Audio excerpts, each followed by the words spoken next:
friends, how do you do? Today we're going to be talking about food. Because I eat food. Hot take. I've eaten food before. How long is this video? There we go. I'll use this audio. Hi!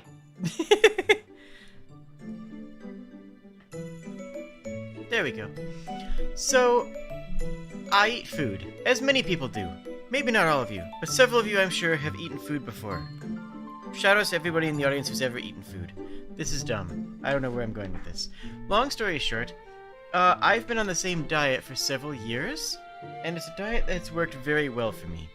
And I just kind of wanted to talk about it and just talk in general about the concept of food and what it means to eat. Which sounds dumb, but isn't, and I'll explain why later. In general, this is primarily a chat stream, though. And where is chat, actually? Oh, Peleus haven't talked enough to take him down yet. What if you eat gems? That's fair. Honestly, so, one of the oldest bits on the channel has been the joke that I'm a carnivore. And then, in that bit, it's been just a combination, an extension of that bit, if you will, that's just what I call the keto diet. It's a carnivore diet, because it mostly is meat and cheese. To the point where it's kind of the same bit. Like, I'll say, hey, I'm on the keto, I only eat meat, because I'm a carnivore. And then I'll immediately comment the explanation for the bit. Because any good joke is even better when you have to explain it, obviously. But, yeah. So I figure we're going to talk about food and dieting in general and what that all means. So, what is my diet? I'm on keto.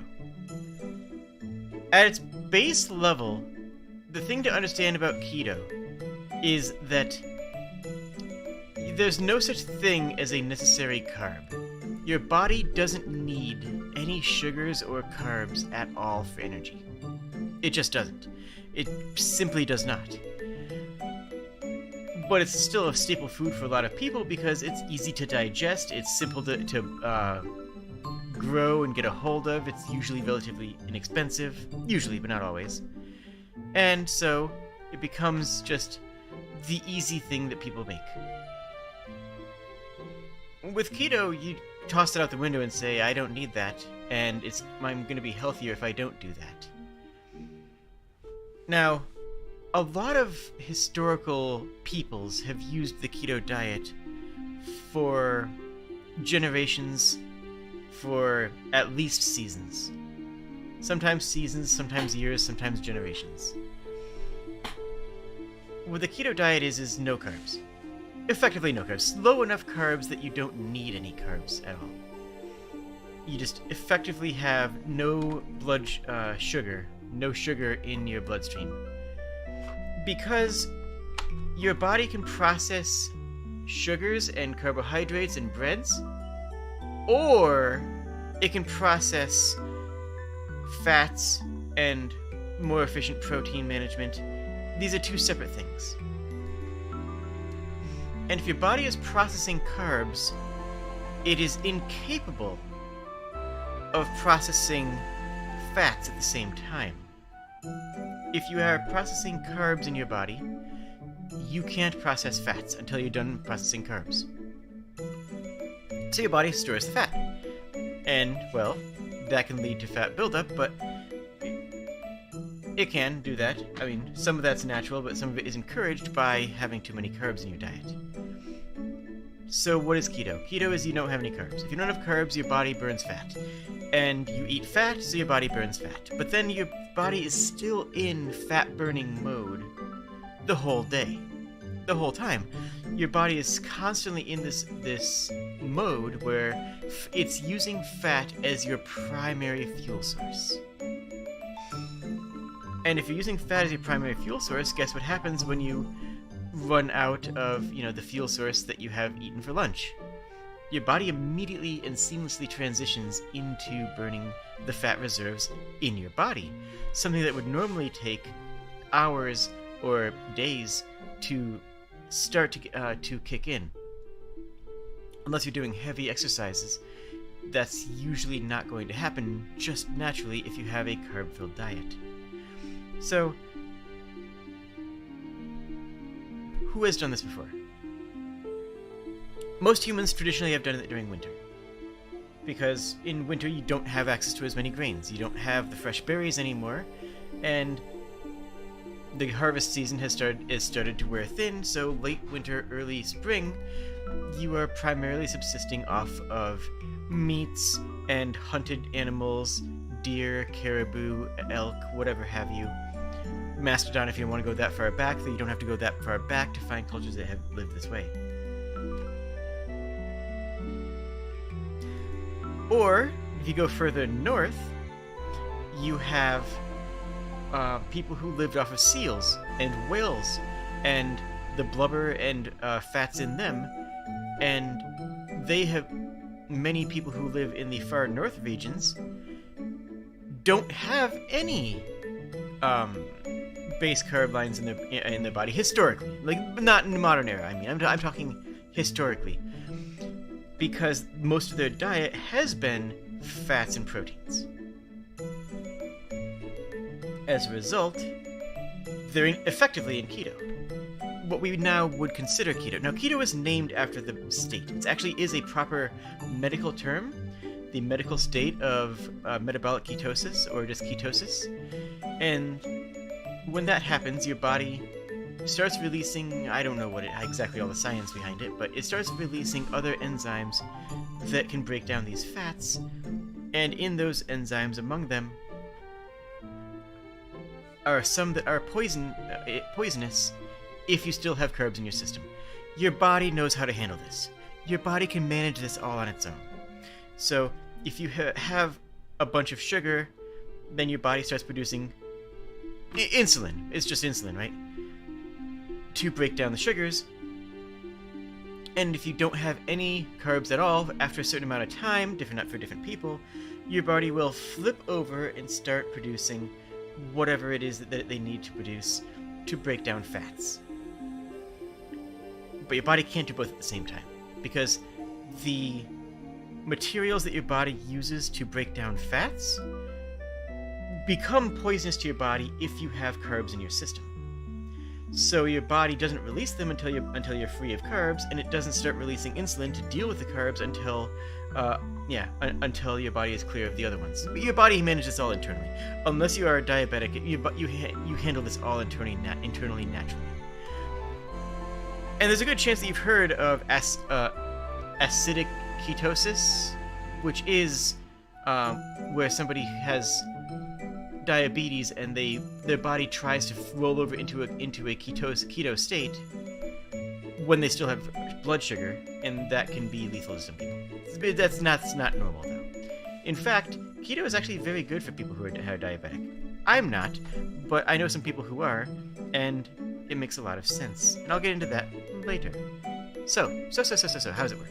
You don't have any carbs. A few days later, you feel kind of sick. Just a little bit. Just a tiny bit of illness.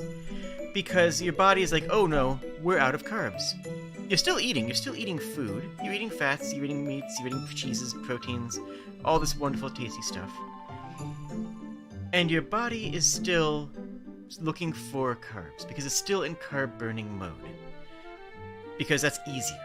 The reason your body defaults to that is because it's just easier for you to do. And then upon not finding them, your body switches over and says, okay, fine. There's no carbs here, we'll start working on the fat reserves. And once that happens, I can't stress this enough, your entire relationship to food changes. The entire concept of what it means to be hungry changes. The energy level you have throughout the day changes. And it's actually a really cool transformation. Because when you are in keto, you don't get hungry in the same way. You just do not get hungry. You sort of have a recognition that, oh, I need to eat, but you don't have that raging passion of, I must eat or I will perish. That is only caused by carbs. Focusing on on proteins and fats literally removes that sensation. It's actually not uncommon for me to forget to eat.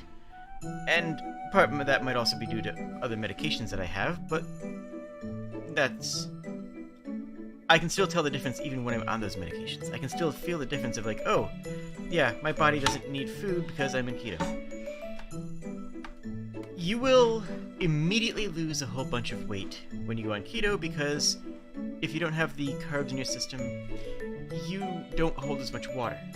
Now, that is not actual weight loss. It's important to recognize that's not actual weight loss. That's just flushing out the excess water that you don't need to be holding. Yes, it makes your weight go down, but that doesn't improve your health. Not at a baseline, not by default. What it does is it sets up your body to start the actual weight loss process, an improved weight loss process, which of course will be augmented by exercise and fasting if you want to do that, or whatever else you do will help the process.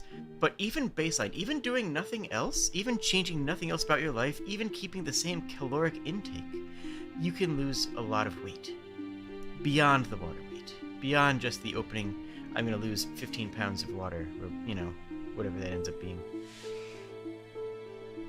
So, yeah. I didn't really write a script. I'm just kind of going off the cuff, because I didn't really plan any of this. But you're all wonderful, and I'm just gonna keep on talking until people ask questions. But yeah. So, I don't really experience hunger in the same way, because I don't know why exactly. I actually genuinely don't know why. My stomach can be empty, and my body will just be like, whatever. We have plenty of fuel. We have plenty of food in the body. We have plenty of fat to burn, because that's what we burn for fuel, so we're just going to keep on burning fat to become healthier. And, well, that works extremely well. Now, I do want to say, this is not the only way to be healthy, and this is not inherently more healthy, I don't think, than having a high-carb, low-fat diet, because it's just a different means to the same end. In a high-carb, low-fat diet, you do require some fats. You do. There are essential fats. You need fats to break down vitamins, and a lot of carb diet stuff doesn't have enough protein and vitamins in it without supplements. But if you look at weightlifters and bodybuilders who are running incredibly low fat diets, that's a different route, because the same thing holds true. If you are having fats and carbs at the same time, your body stores the fats until it's done processing the carbs, and if you keep on eating carbs, then it's just going to store the fat as fat. And the flip side of coins, if you have all carbs, then your body is just going to burn the carbs for energy, take the vitamins and minerals that are in your food and just have it, and all of your and the little fat is not going to be stored, because what little fat there is going to be used for processing vitamins, it's going to be used for some muscle repair, the other things that fats get used for. And if you have in a keto diet, you don't have any carbs, so your body's just constantly in fat-burning mode. So you see, there's really two extremes here. All carbs, no fat, all fats, no carbs, and everything in between is worse. And that's the nice thing about the keto diet, is that it is all or nothing. You are there's no, I will just have this. You are either in ketosis or you're not. And that is a big distinguishing factor of it. It's not, I'm eating healthier. It's, I'm either doing this or I'm not. And especially for my ADHD brain, that helps me. I can tell if I'm in keto. I can tell how my body is reacting to food at this point. And the fact that it has such a Boolean switch, because it is a switch, it's just an internal switch in your body that flips you into carb mode. That was weird. Why'd my hand do that? What? That's weird. Huh. Hand tracking having a day, huh? There's our first question comment here. You want to go keto, but you can't afford it right now. That's fair. No notes, that's actually just a fair statement. Keto is more expensive because most of your food is coming from fats, cheeses, meats, and vegetables. Low carb, high protein vegetables. With high fiber vegetables, I mean, like broccoli and things like that. That's expensive. Fresh vegetables are expensive, and meats and cheeses are relatively more expensive. Over time, though, I will say that because you're eating less, because you don't need as much food to have the same energy level, it's not as expensive as you might think. But it's true. It is simply a fact that keto is a little bit more expensive than a regular diet. That said, I don't know that keto is more expensive than buying fancy diet food. You know, if you're spending extra money on dietary food and supplements already, then I don't know if that's actually going to be more expensive, because a lot of keto food is just normal, good quality food. And that's part of what makes the diet good, is the food selection is phenomenal. And all the seasonings and spicings and good fats that you have in fish and meats are already there. It's not comparable to ramen, obviously. Is it unhealthy to have fast food like McDonald's once every week? Are you talking about on a regular diet or on a keto diet? Because that's two different answers there. On a regular diet, is it optimal? No, but is it inherently unhealthy? It's not going to kill you. You know, it's going to be fine as long as you don't overdo it. On keto, there are actually some fast food options that are keto friendly, and if you stick to those, then you're fine. Actually, that's perfectly fine. Like, you'd be surprised at how good things, like, if you go to a sandwich shop and get a lettuce wrap, just get a regular sandwich and a lettuce wrap instead of having the bread bun, that's probably keto. Lunch meat, cheese, mayonnaise, mustard, sprouts, lettuce, everything in there is entirely fine on the keto diet. Why is my hand being weird today? Am I tracking? Yeah. It looks fine now. I'll have to worry about that later. Other fast food options can include, if you have a place that makes Italian beef, you can go to an Italian beef place and get just Italian beef without a bun. They'll serve it to you in a bowl. Like, sometimes they just call it a beef bowl, and that's fantastic and just as good. All you're missing out is the bun. So what are some of the good fast food options? Usually you kind of have to go for the medium fast food options as opposed to the fast food options. So, like, instead of McDonald's, go to Nando's. You know, it's a fast food place, but it's a medium fast food place. You know, it's not the super cheap one.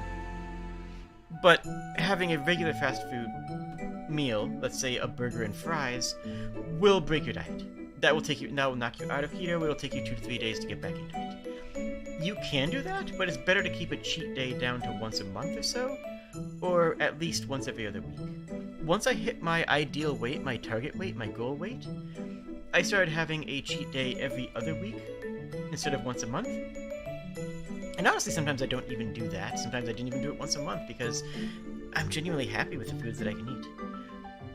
And honestly, like, stevia and other sugar substitutes have just gotten so much better quality-wise that there's not much need for me to go into a higher, I don't feel a need to break my diet off.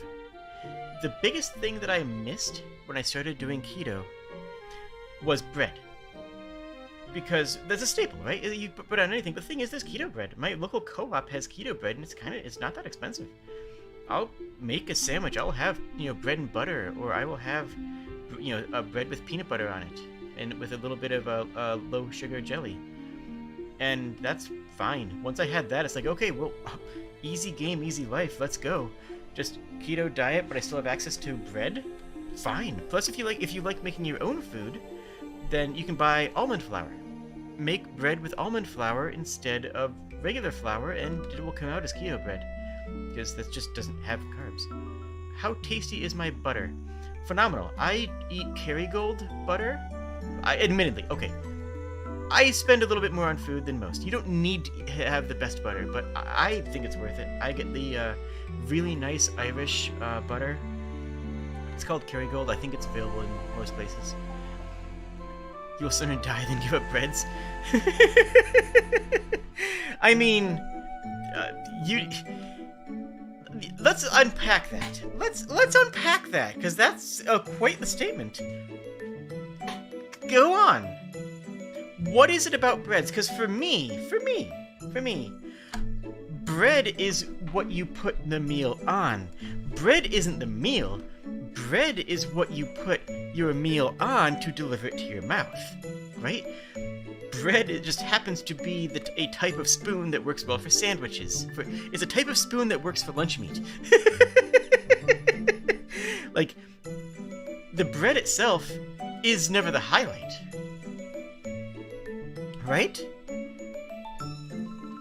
At least, I mean, am I wrong about that? Tell me where you're coming from that you would say that. Tell me, and then I will counter it by saying keto bread is delicious. Keto bread is indistinguishable from regular bread. But eat unsliced bread and you can never go back. Okay, so you're eating the nice posh bread. That's fair. Pizza is technically just a spoon with cheese and sauce. I like this thought process. But yeah, bread is how you get what you're actually wanting to eat to your mouth, right? If you have, let's say you have a sandwich. You have ham, cheese, mayo, mustard on a sandwich. Cool. The ham, cheese, the mayo, and the mustard is the meal. You're eating the ham, you're eating the cheese, you're eating the mayo for flavor, you're eating the mustard for flavor. The bread is just holding it together. It's really for convenience, honestly. The bread is a convenience thing. It's not actually like, hey, I can't wait to chug this bread. It's the dry ingredient to hold the wet ingredients. Yeah. You put hot sauce on your pizza? Same. And I do still make pizzas, but I have a very specific pizza recipe. I'll go into recipes later if people want to hear it. Go British and eat a toast sandwich. Oh, I've seen those. Wretched. But yeah, the one thing I do miss is rice. Because rice is a meal, right? Like, bread isn't a meal.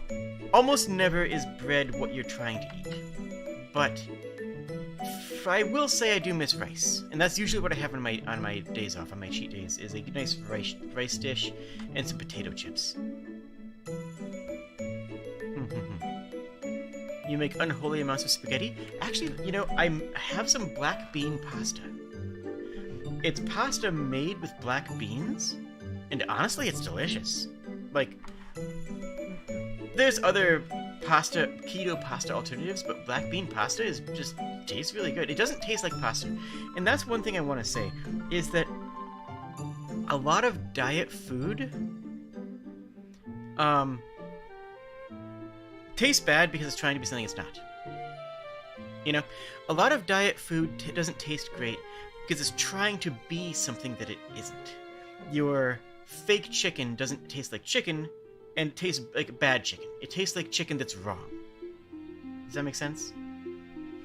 It tastes like chicken that's just incorrect and has made... It tastes like chicken that's made bad life choices. But if you're eating in keto, have a steak, have some cod, have some tilapia. Tilapia is a pretty cheap fish. Tilapia is actually very cheap and very tasty. And then put all the spices and seasonings you want on it. Like, any spice you have in your spice rack is fair game for keto. Like, just anything. Your oregano, your basil, your dill, your black pepper, your glue critter, everything is fine. Plant-based vegan soul food? Ooh, that sounds interesting. But the thing with keto food is it's not really trying to be something that it isn't. The bread is still bread because it's bread. But you're not getting this effect of like vegetarian burgers. That's like we're trying to recreate a burger. It's like, no, this is just its own thing. This black bean pasta is black bean pasta, and it's doing what it's trying. It's accomplishing what it's trying to be, and what's trying to be isn't regular pasta. It's trying to be a black bean pasta. Does that make sense? That's how I see it, at least. You make unholy amounts of spaghetti? That sounds delightful. In the Middle Ages, bread was commonly used as the plate. That's true. And sometimes bowls, too. Yeah, exactly. It's what you hold the meal in. That's exactly correct. And in the medieval ages of Europe, that's worth pointing out, because around that same time of the medieval ages is when you had the Inuit culture, the First Nations culture in the north, subsiding off of walrus and whale, and just being in keto the entire time. Yeah. I think Hawaiians also did a lot of keto with having coconut, which is a relatively low carb, and having a lot of fish being the fish staple in the diet. So you're saying you can't do the Impossible Burger? I've had it. It's fine, but it's actually worse for me because it replaces the meat with a bunch of carbs. So it's actually worse for my diet. But you know what I can do? As long as I have other stuff with it, as long as I have enough, other foods, cheesecake is wonderful for me. Cheesecake is healthy. No, really. If I take a cheesecake and I make it with stevia, if I make it with powdered stevia instead of sugar, what's the ingredient list here? Stevia, which is completely zero carb and sweet. It's just sugar, but a little bit more expensive and zero carb. Seriously, stevia is fantastic. I actually prefer to regular sugar a lot of times. It just has a different type of sweet, but again, it's not trying to just... It's trying to be a sweetener rather than trying to replace sugar. What are the other ingredients in there? Okay. Cream cheese? Okay, well, that's entirely keto diet. That's entirely tasty.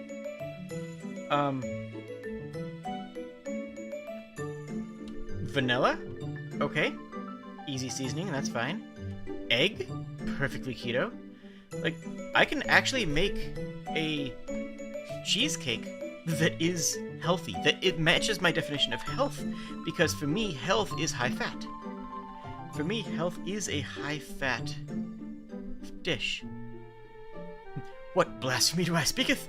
Well, yeah, because the biggest reason that cheesecake isn't healthy for most people is because it's what I said before, the combination of fats and carbs that causes your body to process the carbs and store the fats. There's no carbs in it, it's just fats. If it's fats, my body processes fats as fuel. If my body processes the fats as fuel, that's good, that's healthy, that's proper. That cheesecake that I make, again, as long as I'm having, broccoli, as long as I'm having, other fibers and minerals, other vitamins,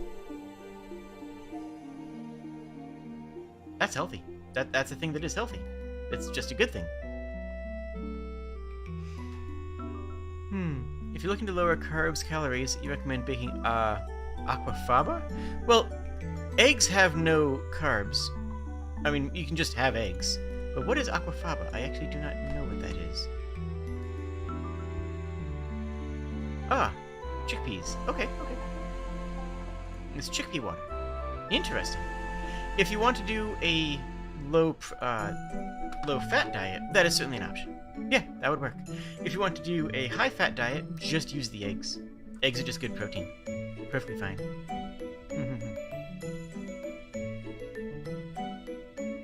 I don't know if the chickpeas are keto or not. I mean, there is some flexibility in keto. You can have around like 50 carbs a day.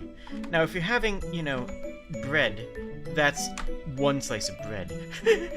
But if you're having a couple of croutons on a salad, or if you're having a little bit of jelly on toast, that's not that much. You can make that 50 carbs stretch a long ways.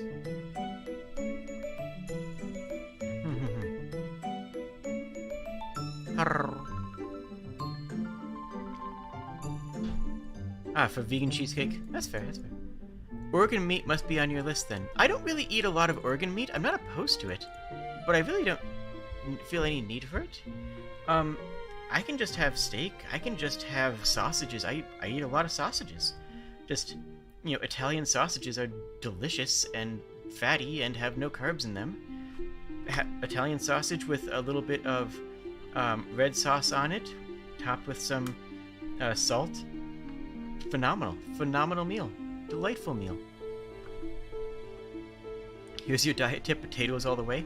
If you want to have a really interesting fact, when potatoes were first introduced, they weren't very popular because they were thought to be a commoner food, and everybody, especially the commoners, thought they were above eating commoner food because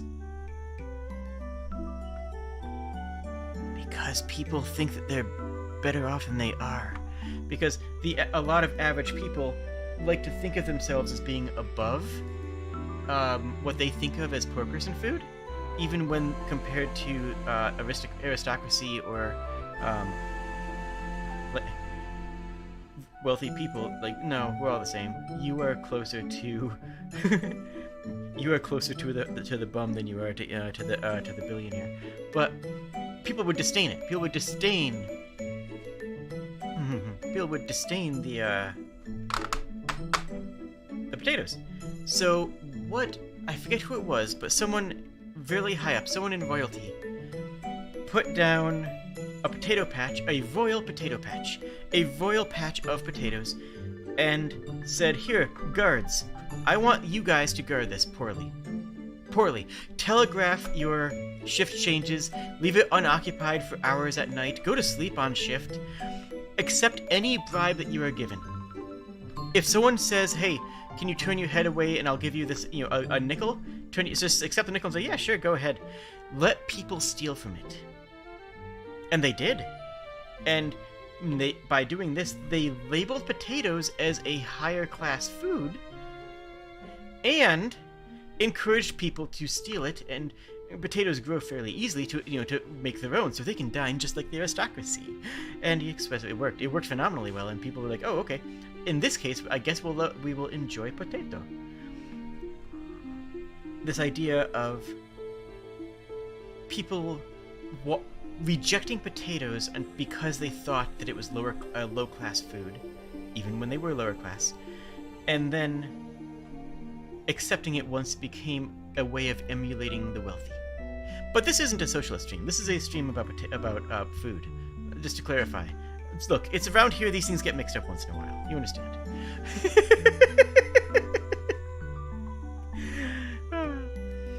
But yeah, Conley is exactly correct though. Lobster was the opposite. Whereas potato was thought of as was adopted because it was thought of as a higher class food. Lobster was adopted by the more wealthy people because it was a lower class food. There was a common type of party, I'll say back then because I don't know the exact timings of it, but there was a common type of party where the rich would slum. They would act like they were poor, and then they would intentionally put on what they thought of as lower class outfits, which were still probably better than anyone else could afford, but they would have these parties where they pretended to be low-class individuals. It's called slumming it, and you still have that phrase sometimes nowadays called, for slumming it, when you do something that is below your station because you want to see it. It's tourism. It's not actually seeing the lived experience of people who are of that class. It's tourism. Do not make a mistake. It is just tourism. It's not anything more. But in one of they had actually really good chefs, because of course they did. They're rich. And they had like, chef, prepare for me this dish. Prepare for me a commoner's dish. And they were like, okay, I'll make it.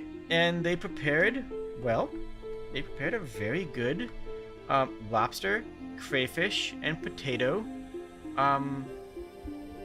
jambalaya, gumbo. I don't know the name of it. And people were like, wait a minute, this rules. And all the wealthy people were like, wait a minute, this is actually phenomenal. Why are we not eating this? Why is this a low-class food? Why is this not being served everywhere? And then it flipped. And all of a sudden, I was too quickly for my hand tracking. All of a sudden, it flipped. There we go. Perfect. Flawless. Hi. And all of a sudden, the lower class people were like, couldn't get a hold of lobster because all the rich people were buying it because it would just taste really good.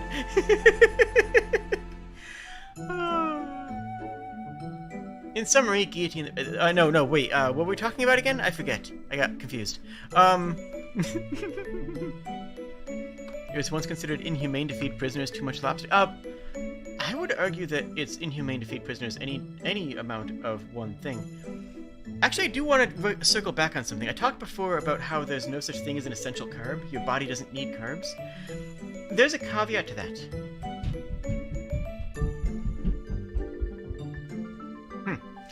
There's a caveat to that. And that is that you do need a little bit of carbs for your brain and to repair some of the neurons and for some of your nervous system to handle it. But the thing is, you don't need that, because if you have protein in your diet, and you do, and you should, your body will just say, oh, okay, we'll convert some of the protein into carbs. Done. Solved. It's like you need 5 carbs, which you can get on and still be in ketosis and still be on the keto diet. And your body can just make it from protein. Your body can just make the meat into the little amount of carbs that you need. But the thing is that there is the flip side of this angle, that there are a lot of essential fats. You need fats in your diet. You actually need fats in your diet to be able to process vitamins, to be able to repair some of your muscles, in addition to the proteins that help with that as well. You need to have fats in your diet. And there was a disease, I don't remember what it was called, and I'm sure someone in chat's going to help me out with this, but there was a disease common in the southern United States that was caused by malnutrition. It was classified as a disease because no one knew what caused it. It turns out, ligma, yeah, there it is. It turns out it was caused, yeah, there it is, pellagra. It was caused by malnutrition, by people who were given grain and no fats in their diet. And then they started dying because you didn't have anything of the fats that you need to actually process the vitamins.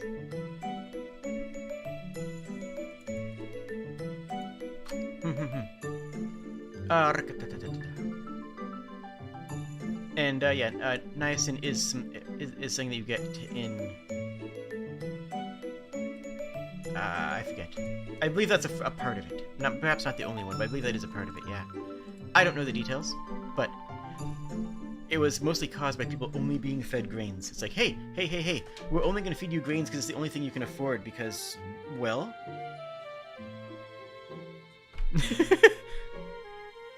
And then people started dying. It wasn't good. And they actually refused. I remember this because once they found out what was causing it, they actually refused to classify it as true, because if that's true, that means that that would mean that America is a third world country that's starving people because they can't afford better food. That can't be true, so we're not going to accept this. It's like, yeah, buddy. Hate to say it, but that's you. Anyway. Where were we? Ah, yes, things.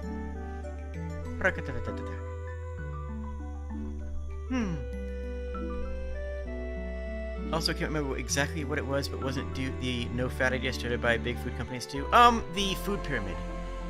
If you've seen the food pyramid, that was created by Monsanto. Legit.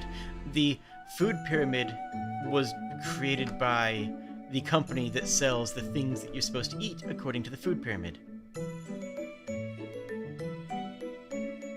Hey, let's just allow this to be sold to every school.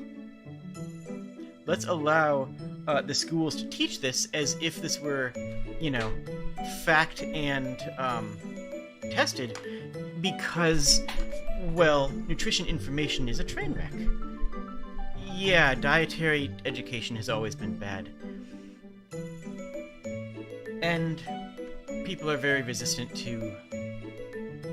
I guess it's not that they're resistant to facts and research so much as that they're easily plied by corporate money. But again, this isn't supposed to be a stream talking about socialism. This is a stream talking about... look. Anyways, we can move on. Eat the rich. Anyways, so... But, yeah, the food pyramid, the one that says you need to have more grains than anything, was paid for by the people who made grains. And everyone knows what cereal was made for, I assume. I assume you all know what food... Jade, try not be political challenge, difficulty impossible. Look, I mean... It shouldn't even be considered a politic thing. It should just be considered a thing. I don't know. I do get frustrated by that sometimes. Because, like, a few... You know what, screw it, we're going there. A few weeks ago, someone complained to me that I was making it political when I was talking about Hogwarts and, like, the whole J.K. Rowling thing. It's like, no, she made it political. She made it political by making statements, by donating money to anti-trans causes, literally, and by taking the money that she makes from her works and putting it towards anti-trans legislation. She made it political, not me. And it's like, it actually did get under my skin a bit when people were like, oh, don't make it political. Like, I'm not. She already did that. I just don't want to get, anyways. Moving on, moving back to food. Food is what we're talking about today. Hi, we're talking about food now.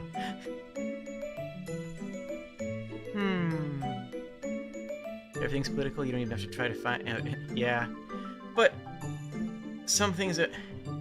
At the risk of going full Animal Farm, everything is political, some things are more political than others, right? I don't think that my existence should be political. I don't think that my ability to exist in this world should be up for political debate, but that's just me. That's just where I live. Anyways, let's head back on to, yeah, we'll continue this conversation in Discord later.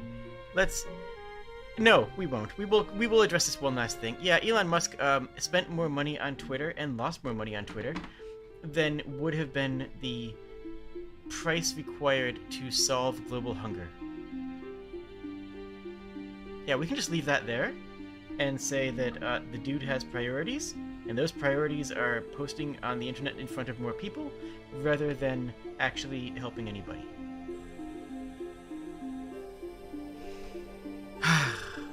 Where were we? Oh yeah, we were talking about food. Actually, a lot of traditional dishes. No. Anyways, we're not going in there. Oh, well, TLD or Eat the Rich. Anyways, moving on. No, Fantasy came out at a fantastic time. I have not seen Glass Onion. Wait, did I? I think I did actually. Discord link in description. You can go into that there. So. I don't get hungry. I actually don't. I actually don't get hungry. I can feel that my body sometimes needs food, but I don't actually feel that driving hunger that I used to when I was on a regular diet. It just doesn't exist for me, which is nice. Unfortunately, I do actually, need to be occasionally reminded that I need food. But yeah. You also don't have to eat every day. That's just another thing. I mean, I don't want to get too much into intermittent fasting here, because I was trying to focus more on keto. But a human body doesn't need food every day. It just doesn't. It actually genuinely does not. Now, you shouldn't starve yourself. You shouldn't, go into anemia or anything of that nature. But anorexia rather. But if your body says you don't need to eat, maybe you could listen to it once in a while, as long as your body's not being manipulated. It may be rough to try keto over in Japan. No. Sashimi is keto. All fish dishes are keto. And yeah, rice is a staple dish over there, but like there's a lot of other options, especially in Japan, because fish is so common and relatively inexpensive compared to other areas. Yeah, don't starve yourself. That can cause the yo-yo effect. You're absolutely right. And do not binge eat also. Those are both bad things. But yeah, in Japan, actually keto is not that difficult. Because of is soy keto? Yes, it is. So soy sauce is mostly just salts. It doesn't actually have that many carbs in it, and you don't use a whole lot of it. That's the other thing, is that you're adding a little bit to the top of a dish. You're not, chugging it straight from the bottle. Do not do a soy shot. You will be very sad. But go with the flow of your body. But recognize that ever since the first bar owner sold a salty pretzel with a beer, we have been learning and getting better at finding ways to convince you to eat more than you need. That is a very basic thing. Is convincing you to eat more than you should be eating. Have drinks and salty things. So this past Tuesday, you went to a dietitian as a part of preparing for a weight loss surgery. And when you mentioned keto, that she said that for you, it was more important for you to focus on protein than fat. That's fair. Protein is very important. Especially because if you did go into keto and you did start going into ketosis, if you have a lot of fats in your body, in your muscles already, you'll be using that. Your body will start using that as fuel, so you can focus more on the protein component, and you won't have to eat as much fat. That is true. And then once the extra fats that are in your body start to dwindle, as you start to lose those fats, you'll need to adjust that and intake more fat with it. But yeah, I'd say that's accurate. You once downed a packet of artificial sweetener. Actually, I will talk about that. That's actually a very important point. Not all artificial sweeteners are made equal. Stevia is the best because it's just really good, tastes fantastic, and would recommend. Would most milk be good for... I'll answer that question in just a moment. But maltitol syrup, which is the syrup that's used in a lot of sweets, like sugar-free gummy bears, if you've heard those horror stories, that's maltitol syrup, and that is actually very unhealthy. That said, down a packet of Equal or Stevia, or I don't recommend doing it for aspartame, but you could. It's as far as your diet and your blood sugar levels, aspartame is not bad for you. It's bad for you in other ways. Let's not pretend it is, but in terms of just like that, yeah, you could just down a packet of any of those and be fine. If you down a packet of maltitol, or drink maltitol syrup, or have too many sugar-free gummy bears, your body will have some opinions about that. As Buck says, it can be made from substances that are very hard to digest. Maltitol can give you the you can have a bad time with too much maltitol syrup. You can get the Hershey squirts. Would most milk be good for keto diet? Milk has a shocking amount of sugar in it. Actually, straight up, go look at a milk carton and look at how much sugar is in milk. It's actually a lot. It's actually a ton. There's other milks you can have. Any nut milk is going to be a lot better. Coconut milk is really tasty. Cashew milk is probably one of the tastiest, but it's also one of the more expensive ones, so only for treats. But soy milk, coconut milk, cashew milk, almond milk, those are great. There's a lot of sugar in American bread. I say this as somebody who still has a lot of American bread in the grocery store, but American bread is literally served as a dessert overseas. Legit, straight up. American bread is a dessert if you go to another country. Seriously. That's how much sugar's in it, is that American bread is served as shortcake. It's like, this is a sugar bread. This is a sweet. And, like, that's how... Yeah. You're right. American bread is mostly sugar. I say that as if Canadian bread was any better. But, yeah. It's true. You're absolutely right on that. Though I will actually backtrack real quick to cover Connor's comment. Cover Connor's comment. Lead makes a great 0-calorie sweetener. I know you're memeing, but I will actually point out that the healthy dose of lead is 0. There is no such thing as a safe dosage of lead. Nothing. There is no such thing as a safe amount of lead to consume. It doesn't exist. Lead is so bad for you that even though like a lot of water facilities have a quote-unquote safe level of lead, there is no such thing as a safe level of lead in water. I have groundwater here, of course. I have a well, but that's something that that I still have to test for. What's my opinion on consuming mercury? Hot take, don't. And the funny thing is, as much as we like to look at the past, by the way, that's where the eating paint things come from. It comes from lead-based paints, because lead is a common component of old paint, and the joke of kids eating paint and being stupid getting stupid because of it is actually from eating lead-based paints, because lead is sweet. Lead is something that just tastes sweet, so young children would peel off a little bit of paint and put it in their mouth, because kids put things in their mouth, and be like, oh, this tastes sweet, I'm gonna have more of it. Yeah. No. And don't. In summary, don't. So I'm well off an A to...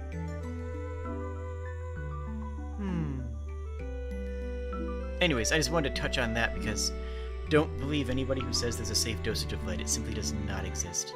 Yeah, arsenic-based clothing dye was a thing. Asbestos still is a thing in many buildings. Let's be honest here. Let's call it what it is. Asbestos still is used in some places and is dangerous. And before we dumpster the old generations and say, haha, they were so stupid, there's probably something that we're using right now that's terrible for us that we just don't realize. I don't know what it is. Maybe it's the chlorine in pools. Maybe it's the aluminium in deodorant. There's probably something. I'm not saying that either of those are bad, but who knows? There's probably something that we're doing in everyday life now that 100 years from now, people are going to look back and go, God, what kind of idiot would use that? The same way we say that. What kind of idiot would use mercury for something in everyday use? Like, they didn't know about it. They just didn't know it was bad. They didn't know how bad it was. And we probably almost certainly have something right now that is like that, And it's... I mean, trans fats are the ones right now that people are realizing are catastrophically bad for you. And yeah, on that note, fats that are healthy, trans fats aren't those. Most developed nations have outlawed pretty much anything that has a high percentage of trans fats in it, as opposed to regular fats. Except the ones where we all live. Except the ones where statistically 80% plus of my audience live. Those are the countries that you still need to check that for. Double check that. American cheese is not cheese. Margarine is not better for you. What if the thing that is unhealthy for us is money? I mean... Oh, what if... In the future, people can be like, who would use money for anything? I love where you're going with this, not gonna lie. Yeah. Well, I thought we weren't making this stream about socialism. I thought we were gonna get back into... No, that's not socialism, that's just straight up communism. Anyways, subscribe!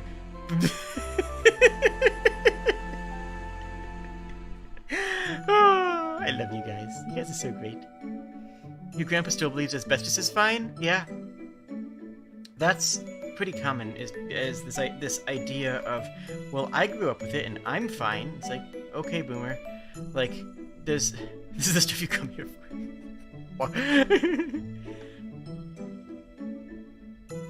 Oh, actually, Dragon Timothy raises a very good point. The fun fact about trans fats in America is that companies can say zero trans fats in food even though it contains trans fat if it's either below 0.5 or is impartially hydrogenated. Yep, that is true, and both are catastrophically bad. Likewise, do you know how many sugars are in a Tic Tac? a regular Tic Tac, a regular, convenience store checkout Tic Tac. It says 0 because it's half a gram. It's solid sugar. It's half a gram of Tic Tac that weighs half a gram. It's 100% sugar, but they're allowed to list it as zero sugars because it's below that break point where they can just percentage it down. It's real dumb. I will say, ordering stuff from overseas,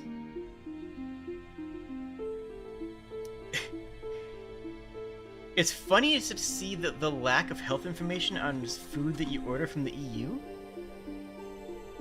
If you import food from the EU, which I do once in a while because I want tasty food, and they don't have all the health metrics on them, like, how do I know that this isn't going to kill me? Oh, wait. They just have laws over there to make sure that the food doesn't kill people. Oh. That's cool. Imagine that. Imagine, like, if you just had food that didn't murder you, and you didn't have to, like, spend the brain effort energy to make sure that the food you're eating isn't going to murder you in the death. That'd be so cool. How quaint. How lovely what a quaint idea. It's just novel, It's just imagine if, like, you could trust that your food wasn't going to murder you. Yo, shoutouts to my Ko-fi page, because I the last like 3 videos I've done are definitely going to be demonetized. You often say that you don't have that much fast food restaurant because our health laws don't allow them. Well, that and yeah, there's other reasons too, but I think that cooking is just more viable over there. Like, there are a lot of people in Canada that just don't cook. That just do not cook. Like, I don't cook that often, but I buy ingredients and eat them raw. I am more likely to buy ingredients and eat them raw than I am to cook something. Like, I will just buy a pack of cheese and be like, cheese is meal. How? The best way I heard keto described, or one of my favorite ways of hearing it described, was just keto is when you eat to live, you don't live to eat. So focus on your health rather than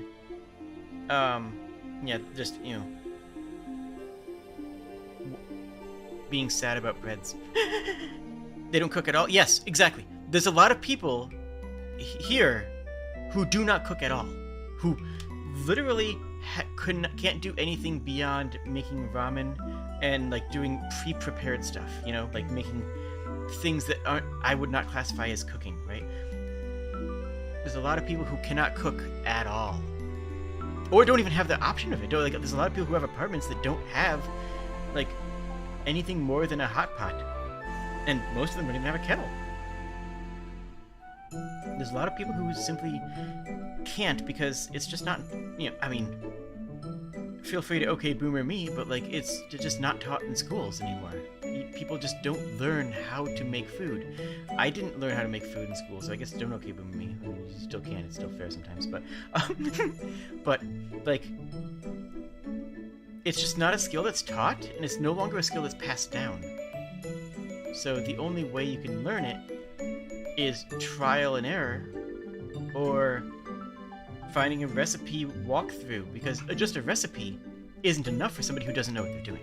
If you don't know how to cook, a recipe isn't going to save you, because you don't know how to read the recipe effectively. And that sounds dumb until you remember that there are people who don't know how to build a computer.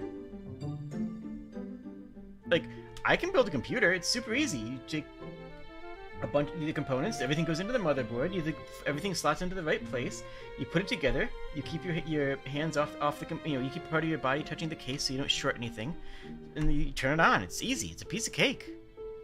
But for a lot of people, that's not a piece of cake, because there's a lot of questions and a lot of variables and a lot of misunderstood things. What I take for granted as being a super easy thing to do is hard to the point of being prohibitively difficult with that. Likewise with cooking. For a lot of people, what seems like, oh, just follow a recipe, it's easy. It's like that, yeah, but it's actually not for a lot of people. It's a lot more involved, and you don't realize it because you have a base competency at it. You have an understanding of what it means to cook. Therefore, you're like, yeah, easy as, why does anyone do this? And people without that baseline competency can still struggle. Do still struggle.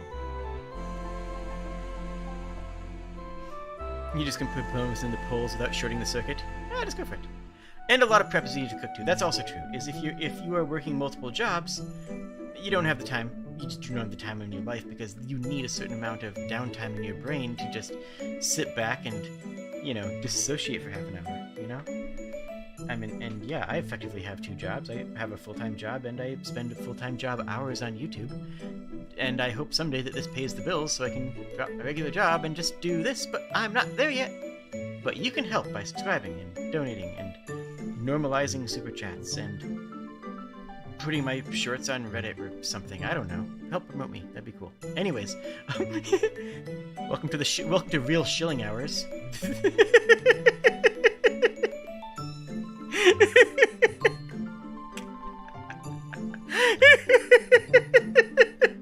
Pay me in chickens. I am normally can be trusted around chicken. You afraid that Twitch is your better bet for making moolah? Short term, yes. Long term, I disagree. The YouTube Creators Club exists and is a thing that's good, and the Creators Fund rather. And once you hit a certain threshold, YouTube is going to be more profitable than Twitch. Usually, not always. But I do have a Ko-fi. A Ko-fi is the same as a Patreon, except that it's just a different site that handles it. I mean, I'd make a Patreon if I felt like there was a meaningful difference between Ko-fi and Patreon, but I don't think there is. Ko-fi gives me 100% of the donations. Literally, I pay them $6 a month, and they give me 100% of my donation money. And that's better percentages than PayPal or Patreon is a percentage-based thing. So I'm gonna stay on YouTube for now, and I'm gonna keep my Ko-fi open. And I might stream on Twitch once in a while more. The nice thing about Twitch is that people are... Yo, Buck! Oh, whoa! That's a lot of... That's... Thank you! Oh my goodness, thank you. Jeez. I have a Ko-fi bot? I didn't know that. I didn't know I had a Ko-fi bot. Cool. Wow. Thank you so much. Thank you. That's a lot of money. That is several chickens. Thank you. This month has been tough, so actually that really helps. Anyways, sorry. I believe that YouTube is better long term, and I'm in this for the long haul. I plan on doing this for until I can't or until it stops bringing me pleasure, and neither one of those things are likely to happen anytime soon. And if I'm going to be doing this for multiple years, then I think that the growth, the accrued subscriber base, and the total view counts improvements on YouTube should be better, I hope, than Twitch.television. Maybe not. Maybe I'm just deluding myself in that. I have no idea. But that's how I feel about it. And it seems to be working decently for me so far. I'm pretty happy, and I feel like I'm doing decently. I'm almost at 2,000, which is nice. And while similar creators for me on the Twitch.television will have, 2 to 3 times. Like, I have about 15 to 16 people live here right now. According to backend metrics, you probably are seeing different numbers there. I have no idea. But, I have another 50 people that are going to watch the video afterwards. That's really where my value comes from, is that I have a library, People watch my stuff when I'm not live. And that's something that is much less common on the Twitch.television, I mean that nobody watches Twitch VODs, but yeah, some people do, but I have playlists, I do narrative games, so for me, a narrative game is going to value a playlist, right? unless you're a big shot like Markiplier, Mr. Beast, YouTube administration will not be your friend. Well, you think Amazon's gonna be your friend on Twitch? I mean, really here. Talk to me about that, huh? I don't think that's a difference between the two. Though I did have an interesting thing happen the other day in terms of moderation, but, you know, I'm not gonna go into that right now. But, yeah, anyways, I agree with you, and I'm not saying that YouTube is perfect, but definitely for the type of content that I make, for the type of narrative-based storyline content, someone's can sit down and watch a playlist of my stuff, and they do watch a playlist of my stuff according to my metrics. Like, this is a thing that happens in a way that people who are on Twitch don't have happen. And it comes with limitations as well. Wait, we're supposed to be talking about food. I mean, I guess this is part of how I want to be able to eat or something? Like, I don't know. Hi, how's it going? You having a good day? I hope you're having a wonderful day. It's food for thought. There it is. Nailed it. We came full circle. This is halfway between just a regular chat stream, which I should do more of.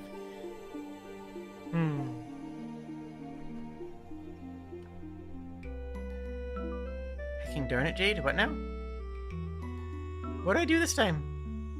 I'm sorry. What'd I do? But yeah, if anyone has questions about food, about my own keto diet, or that was weird, or about cool jazz stuff, I don't know. But like, yeah, another difference between this and Twitch is I can't just drop this. I can't just like start playing a game. I can't just say, hey, let's just switch over to Monster Hunter and then push 2 buttons. That is not really a mobility thing that I can do. But since most of my streams are playing a game for, you know, the same game for multiple hours, that's going to be better on the YouTubes.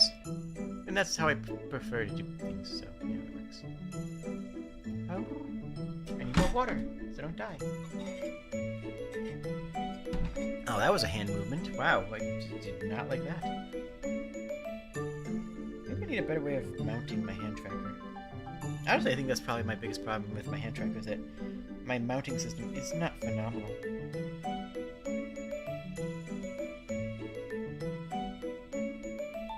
I can probably rig something together with this. I'll worry about that never. Yeah, actually, I think I could.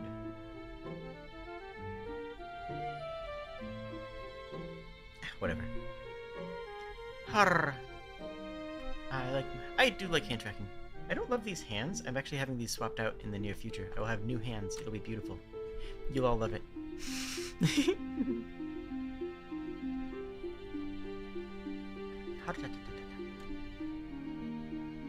Did I eat today?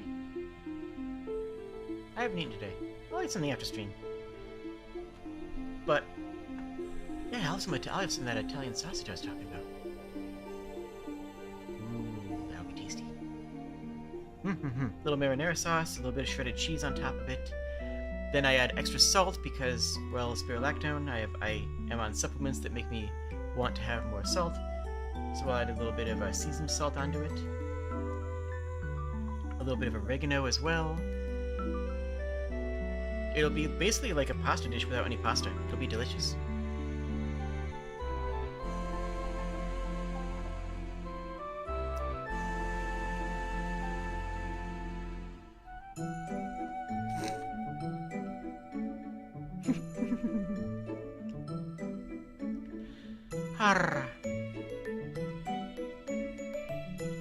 Let's see. Did I have anything else specific I wanted to think about? There's a fantastic... If you actually want to know, like, a full, proper stream about the ketogenic diet, look up Loxton Keto. Actually, I'll put a link into chat here, but... Loxton and Noggin did a fantastic video rather, about keto diet. What other common foods have I given up? Honestly, not many. Its biggest one I've lost is rice, because I have keto bread, and so I have bread access. a lot of desserts and sweets I can't have, because like there's cupcakes and whatnot, but I didn't have a whole lot of those anyways, and I don't feel a driving desire for them. I don't have a strong desire to have them anyways.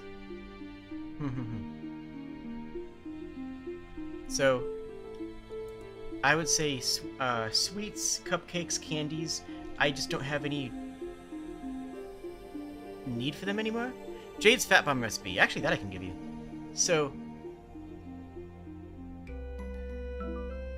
I do it so fast, I do it so much by hand that I have to remember how I actually make it. So it's 1 package of cream cheese. It's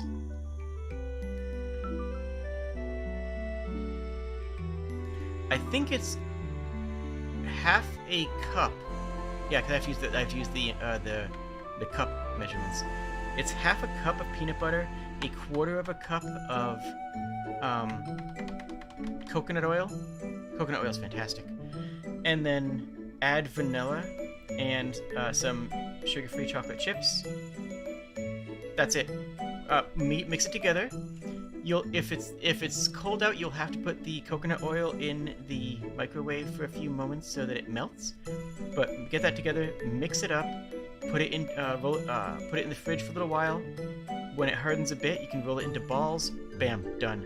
It's like half fat. So the point of a fat bomb is to fix your macros. It's to fix the amount of food you have, because you need to have a certain percentage of fat in your diet for keto to really kick off. And to do that, sometimes you need extra fats. Sometimes you need to be like, oh, I'm having a sausage right now. That's not enough fat for my body to maintain the good, healthy keto that I want to have. So I'm just going to have more fats. Or sometimes it's just like, hey, this is going to be my lunch. This is going to be like the equivalent of a protein bar. Which there are also a lot of good protein bars you can get too. Any Quest protein bar is keto friendly. Well, relatively. As long as you pay attention to your total numbers for the day.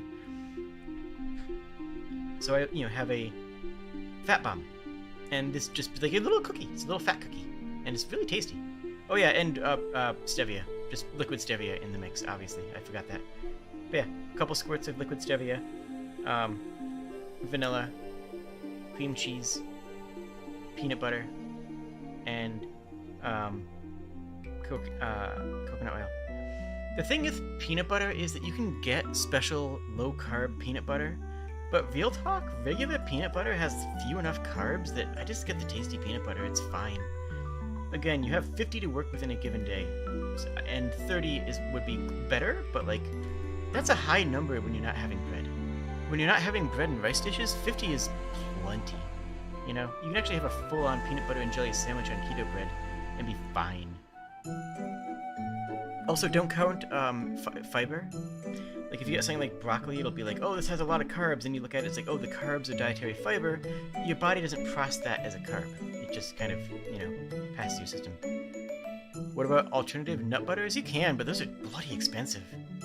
Like, yeah, you could get, almond butter, I think, is one of the best ones, or, like, macadamia nut butter is, like, one of the healthiest ones, but those are wildly at least where I am. At least, like, I'm not going to walk into, a grocer and buy that, because this is just wait, unless you're going, A, you have to go to the posh grocer anyways, and B,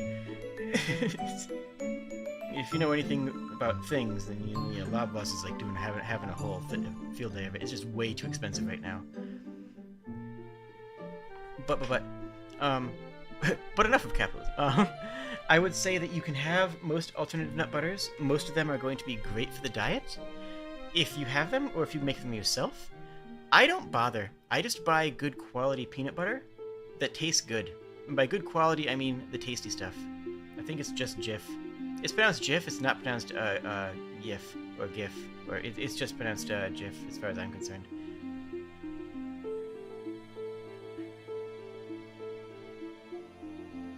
You have an oak tree and you make it yourself?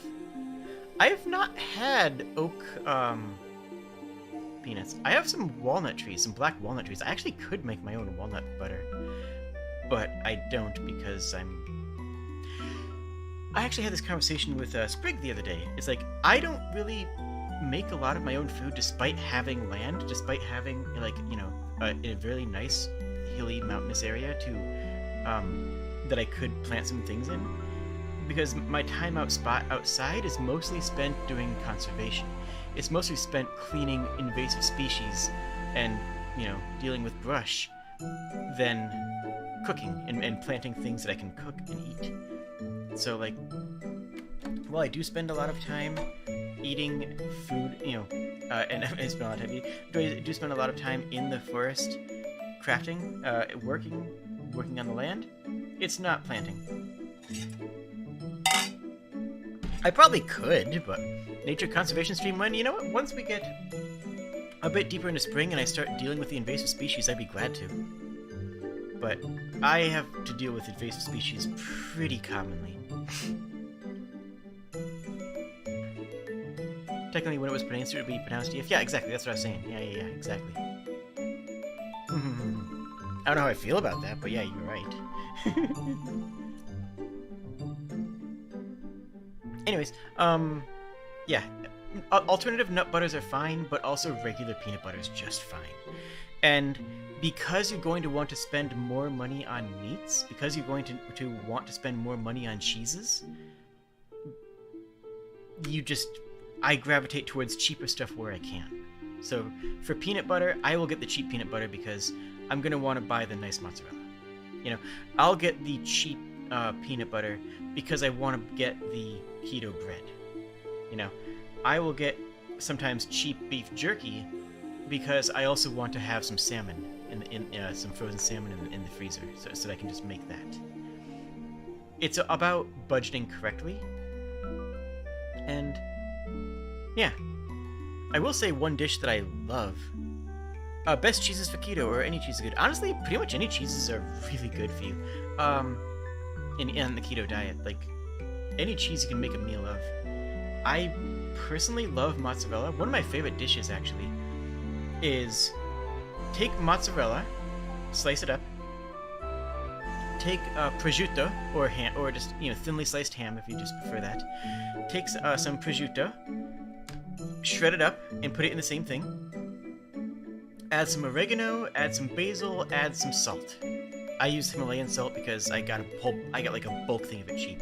Buy bulk when you can. Like, if you have access, like if you have the shelf space for it, buy bulk for like things that are shelf stable. Buy bulk salt. If you're gonna be living for the next decade, you'll probably use it, so just buy a big old thing of salt and just like have it. Like, this is my salt stockpile. I will need to refill it in about 3 years. Like, seriously. Yeah, Costco, a local co-op, things like that. Salt is great for purification anywhere. Salt is good for purification, full stop. It's not just Japan. But yeah. Yeah, so it's mozzarella, prosciutto, which is the most expensive part of the equation, but it's worth it. It's tasty. I like it. Salt, oregano, and then balsamic vinegar. That's what I was delaying that until later because, well, I forgot what it was called. Anyways, yeah, and then balsamic vinegar. It's, yeah, vinegar, cheese, meat, spices, delicious. Just delicious. Just mix it up, eat it raw. Eat it as is. It's absolute delight. American cheese has a special place in heck. Yeah? I mean, it's not cheese. It's just not cheese, alright? It's just not cheese.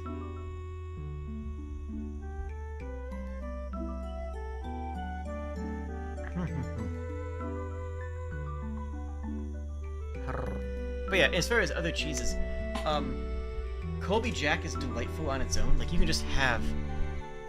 Is cute? I say cute and pedo. What? No. Colby Jack is delightful. Oh yeah, I also make a lot of paninis, which is just a fancy way of saying grilled cheese. As far as I'm concerned, a panini and a grilled cheese are exactly the same thing. I don't know the difference. But with keto bread, you just put a lot of butter on it because, again, good quality butter, delightful. And just keto bread, butter, a couple slices of cheese, maybe some turkey or maybe some ham or whatever, meat you want to have on there. You don't need to have it. I add some salt onto it because, well, again, spirulactone, I crave salts. And yeah, it's great and it's healthy. It's healthy. It's healthy. It's actually healthy. Like, what am I eating? I'm eating meats, I'm eating cheeses, I'm eating butters, and I'm having no carbs in it. That's a healthy meal. That's what health looks like on keto. It's eating food that's tasty. That's the crazy thing. That's the thing I really want to reinforce, is that, like, just the foods that you eat in keto diet are like tasty.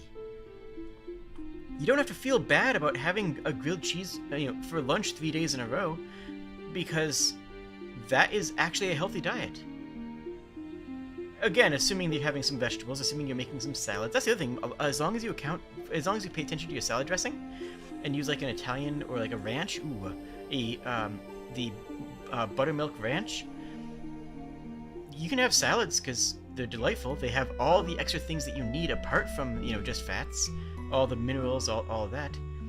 Top it with some shredded cheese, a couple of croutons or those dried onion sticks. Not too many because, again, those are pure carbs. But you can, as long as you account for them, you can have them. And maybe some sunflower seeds, maybe some olives. Olives are phenomenal. You can just have a glass of olives. I do that fairly often because Spiro. Being on Spiro yourself, you might finish the bag of salt in closer to an hour. Mood.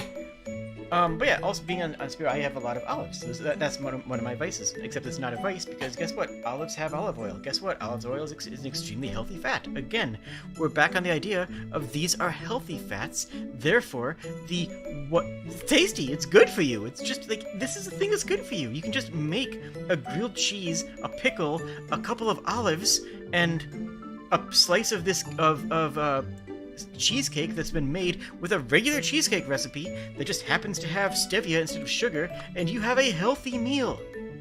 Your meal of a grilled cheese and cheesecake is the pinnacle of health. Like, it's just actually legitimately, that's a healthy meal. It's wild. It's beautiful. It's tasty. It's wonderful. I love it. And I've lost a bunch of weight, and I've kept it off, and I'm extremely healthy. And actually, yes, avocados are one of the healthiest things that you can get. It has all the best quality fats. They're delicious. Take an avocado and put some seasoned salt on it, or maybe some grilled critter if you want to go in that route. Grilled critter is a Norwegian? Swedish. No, Norwegian. Is a Dutch salt-based seasoning. Just take that, put it on avocado, eat it. It's the only reason I don't have more avocados is because they can be bloody expensive, but that and my dog likes to eat them, so I have to be very careful about where I put them. So yeah, avocados are phenomenal as well. Good quality fats. Fish has the omega-3 fats. If you need extra fats, you can just add more butter or add MCT oil, which is just a straight fat supplement that's a tasty fat supplement. Actually, I should probably try making my fat bombs with MCT instead of coconut sometime. That'd be pretty good. Tara brings avocados for his apology for stealing the other. Yeah, that's true. Are canned sardines fine? Absolutely. I would argue that fresh is always better, but if you don't live near a coast, then fair. But canned sardines, fine. They're just salty little fishies. And the fats in them are the best quality fats of pretty much any food you'll get.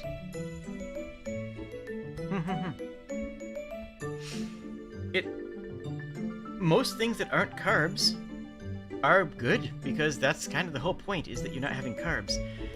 The thing is that you do... Yeah, tuna as well. And mayonnaise. I mean, if you want to make, a tuna salad, mayonnaise is just eggs. Like, again, mayonnaise is just an egg whip, right? Like, it isn't healthy for you if you have a lot of carbs in your diet because it's a lot of fat. But guess what? If you're on keto, you're using that fat as your baseline food intake, as your baseline energy that your body is using to exist, and that ends up becoming a healthy that ends up being a thing that is healthy. Oop, that was the wrong button. I didn't crash the stream, did I?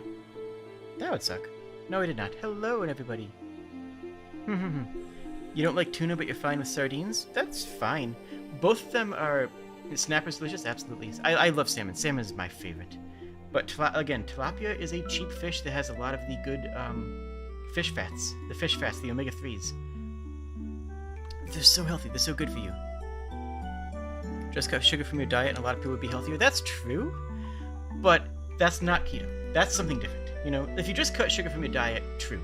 But you're also going to be more sad because sugars are tasty, right? There's this thing. Whereas if you go, you know, full keto, you just wrap around and you go into a diet that where the tasty foods are still very good for you. And you just... It's an all or nothing sort of thing there, you know? Trout? Sure, yeah. Any fish is going to be keto.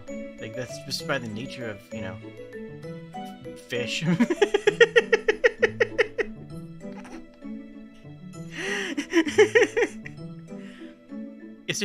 It'd be different using natural sugar over processed. Not in terms of keto. Yes, in general. Processed sugar, or worse yet, oh my god, high fructose corn syrup, that stuff is abysmal for your body. But that isn't a distinguishment in terms of the keto diet. Those are just two different ways. That's just a healthier way of intaking sugar. So yes, you are correct. Not in the keto sense, but in the general sense. You are absolutely 100% correct. Your fish intake is limited? Oh, I do want to touch on diabetes. I've never had it, though I know several people who have. I fully acknowledge that keto is not for everybody. Keto is not the diet for everybody. I think more people should try it, because I think a lot more people it would be healthier for, especially if you just have a normal diet right now. But my caveat is, absolutely, if you are diabetic, you need to try keto diet for 3 weeks. I say 3 weeks because that's enough time to actually get into the diet and see how it affects you, because the first week is going to be there. You should be consulting a doctor anyways, that's true. But the core thing of diabetics is you have to manage your blood sugar. If you don't have any carbs in your diet, your blood sugar is stable. You never need insulin, because insulin is what you inject to help yourself deal with carbs. Literally, that's what blood sugar is it directly ties to your carbohydrate intake of sugars and breads. If you don't have sugars and breads, you need to still check your blood, obviously. But if you don't have sugars and breads, you don't need your insulin. Several diabetics have become asymptomatic. Not cured, because they still have the issue of internally of their biology, but several diabetics have become genuinely asymptomatic on a keto diet because blood sugar is stable, because blood sugar doesn't change, because your blood sugar becomes functionally a non-issue. Now again, I'm not a diabetic. Go check the Loxton video that I put in the comments section earlier, because that is a diabetic. That is somebody who has severe diabetes who is saying that. That's my source for this information. My source is a first-hand source who is someone who had severe diabetes, who has it functionally cured by going on to the keto diet. I'm talking from a first-hand source. I am not the first-hand source. My information comes from a first-hand source. It's important. I want to clarify that. And yes, talk to a doctor. But if you're not eating sugars, if you're not eating carbs, then your blood sugar is stabilized, and you don't need insulins. And your body will produce the minor amounts of carbohydrates that you need for functions out of proteins. So you can just be fine. You can just be fine. Temptation is a thing that is worth discussing, and I think it's less of a difficulty than you think. Yeah, Loxton became a dietitian by necessity, which is why he decided to go on keto. And that was actually one of the first things that really started my journey into keto, was what Loxton's video on it. So, yeah, true. Anyways, as I said, hunger is a different thing when you're on keto. I don't feel the driving hunger to eat. I no longer feel the, oh, I have to food, my stomach hurts, I must food now. That's just not a function of my life. That's just not a thing that I experience. At all. So, like, the temptation for me doesn't really exist. I don't stare at a cupcake longingly wishing I could eat it. I just go, oh, cupcake. Have a good time, enjoy it. I don't feel that need to consume. So for me, the temptation only was there when I was off of keto. And then when I was on keto, the temptation didn't exist. The temptation was never a temptation because I just didn't need it. I could just feel my body and be like, oh, I don't need food right now. I don't need this sweet thing to feel fulfilled because my diet is just fulfilled by default. I don't feel hungry because I just don't need to. I just don't need to feel hungry, so I don't. Like, my body just notifies me once in a while that, hey, you forgot to eat today, and I eat. And that's also because of medications, because I have some medications that do mess that up. I have a lot of medications that mess it up in both directions, though. Like, I have the estradiol and spironolactone, which actually makes you want to eat more. That's actually something, estradiol makes you put on weight, but I don't put on weight because of my diet. And then Ritalin makes you forget meals because, well, ADHD medication tends to do that. And I just... Oh. That's my lived experience, though. I can't necessarily account for others, but I do know that for other people, this idea of, oh, I'm just not hungry in the same way. Hunger is a recognized need, as opposed to a driving desire, as opposed to a driving want. Luna, I don't get that hunger either. I just forget to eat. Then again, you have a low protein, high vegetable and grain diet. Yeah, we were talking about that earlier on how that is the flip of keto. How that is also very healthy. You thought estrogen making you put on weight was a false claim. To my knowledge, it's not. Because that's just kind of what one of the things that estrogen does in the body. If you're on estrogen, it encourages it makes it easier, I guess is a better way of phrasing it. It makes it easier for your body to put on weight, just by the nature of how estrogen affects your body. It's not as bad as some people will call, and it's not an excuse for people who are gaining a lot of weight. But to my understanding, it is a side effect. It is an effect. At least something to be conscious of. Anyways, that's trans girl stuff. Anyways. Luna has the cute gay lizard diet, and Safi has the cute gay lizard mom diet. And I'm just weird.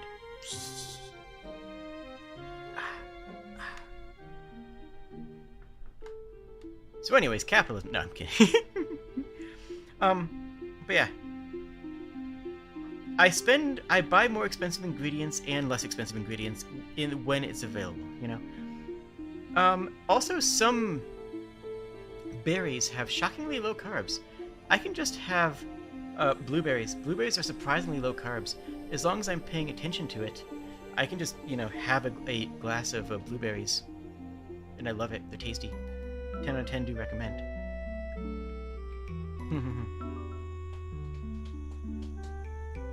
I do have sodas, diet sodas, because, well, I enjoy it. Oh yeah. I do want to talk about liquor. I do want to talk about booze. Not boobs, booze. Don't chat, don't. Liquor affects you much differently on keto because you don't have any carbs in your body to help mitigate it. If it takes you a couple drinks to feel tipsy, you'll be tipsy in a drink. You will become a lightweight. Which means that, guess what? I mean, you don't have beers. Beers have a ton of carbs. But I guess you could have, like, the diet beers, but who wants that? Just have, like, an actual liquor drink.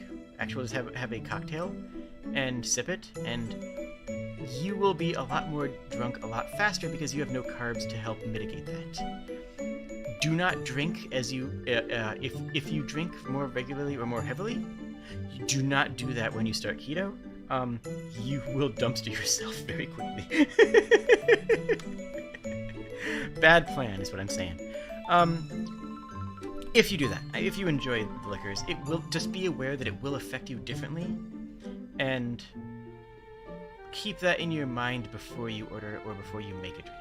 You know, I drink liquor once in a while. I'll have a couple drinks a week, but I'll never have more than one. I will rarely have more than one in a night, but I do enjoy it as the flavor.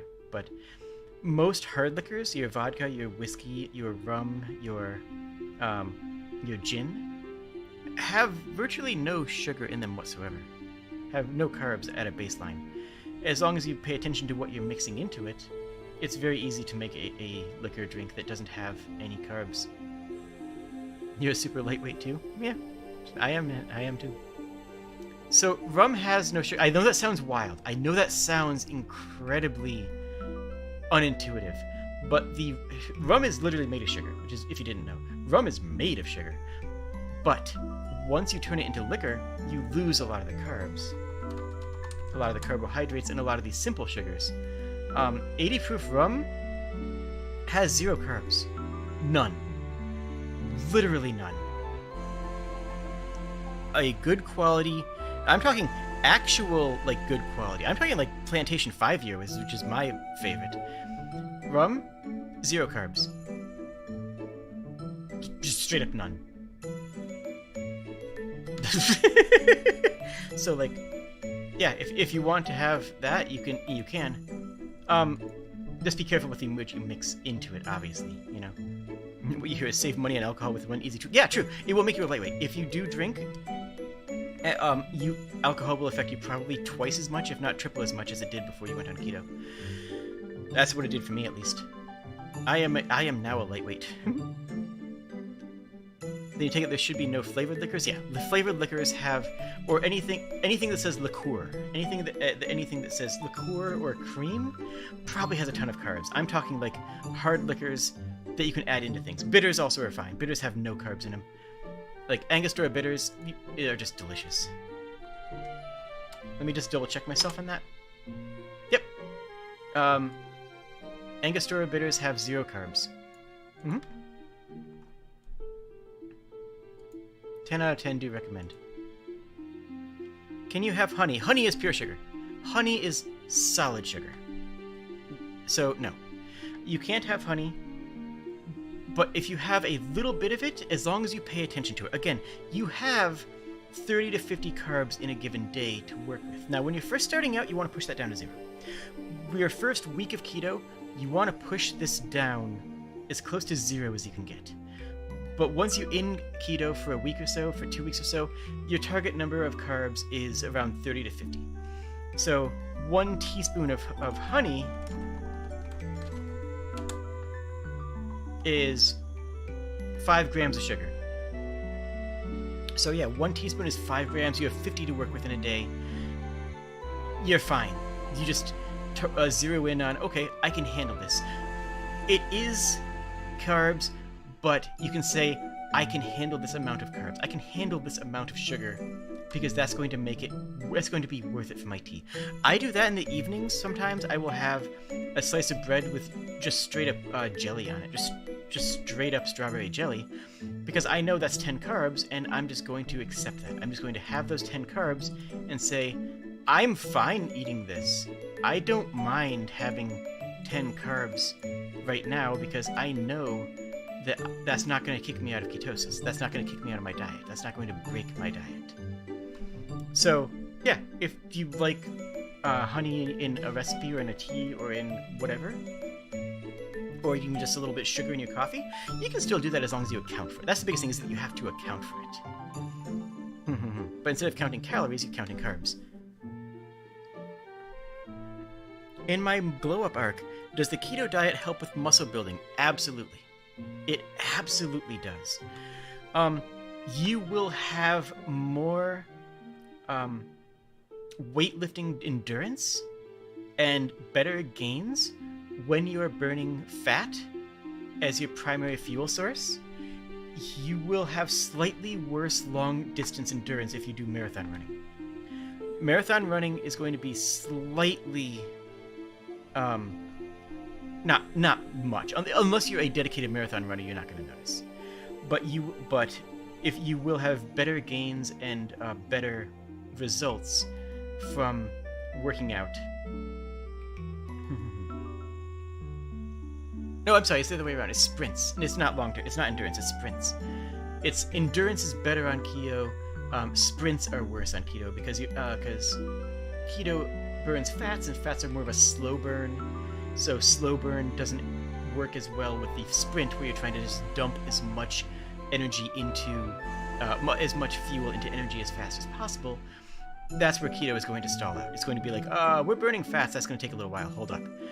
Whereas if you're doing longer term endurance ones, that's what it is. Or bike riding. I like to go bike riding for several hours and hiking. That's where keto is actually better, because your body's just like, okay, cool, we'll burn as we need.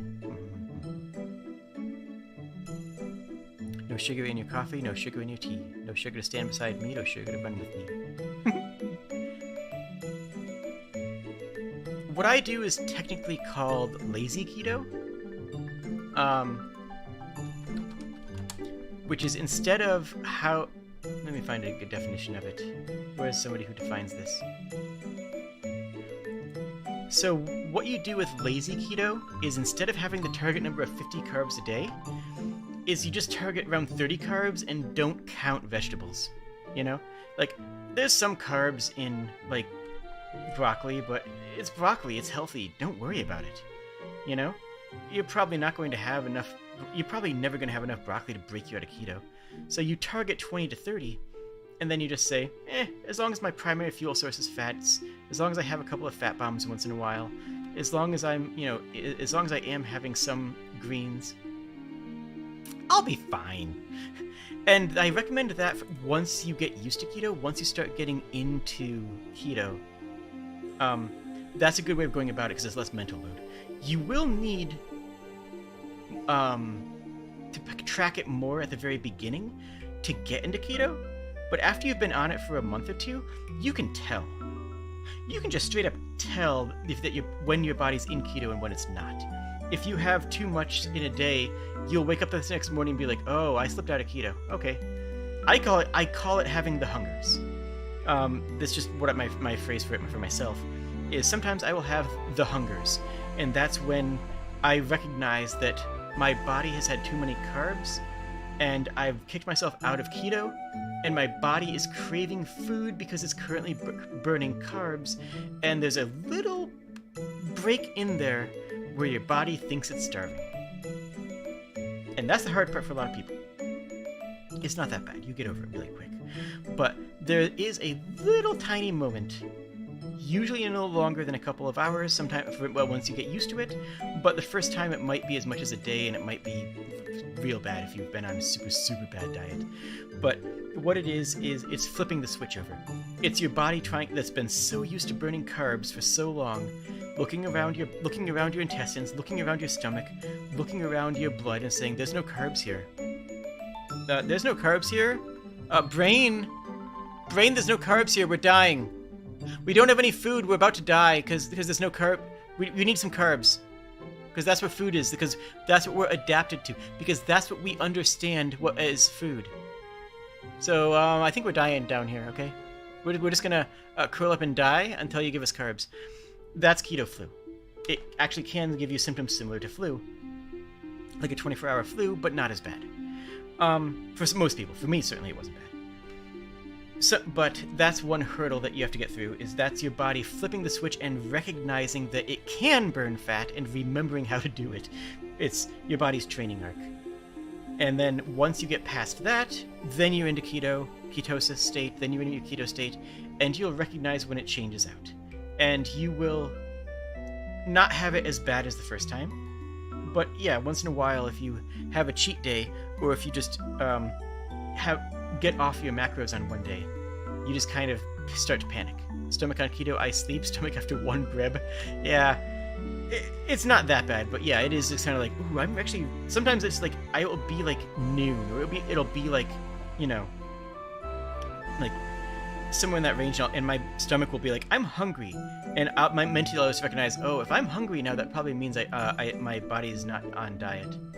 Huh. Okay. I better have less carbs. I better intentionally not give it carbs for for a day or two, and tighten my focus on keto to make sure I go back into it quicker. And then it does, and it's fine. And like I said, after I hit my target weight, I'll have a cheat day. You know, every 3 weeks, every 4 weeks, somewhere around there. Whatever. Does keto help with belly fat and redistribution of fat? Yes. It does, because your body is burning fat more regularly, which means that your fat is going away as it's being burned off. It's just going away out of your system. And then when you have more... And then when you have more fats, your body will put those fats in the places that your body wants to put those fats. And as you mentioned before, you said you're on estrogen, so yes, that is correct. It will help redistribute those fats, because your body will take the fats from wherever, but it'll put the fats back where the estrogen says to put the fats back. So yes, it will. Keto will make your boobs bigger. There, I said it. Okay, there, I said it. Do not clip that. Do not quote me on that. But it's true, though.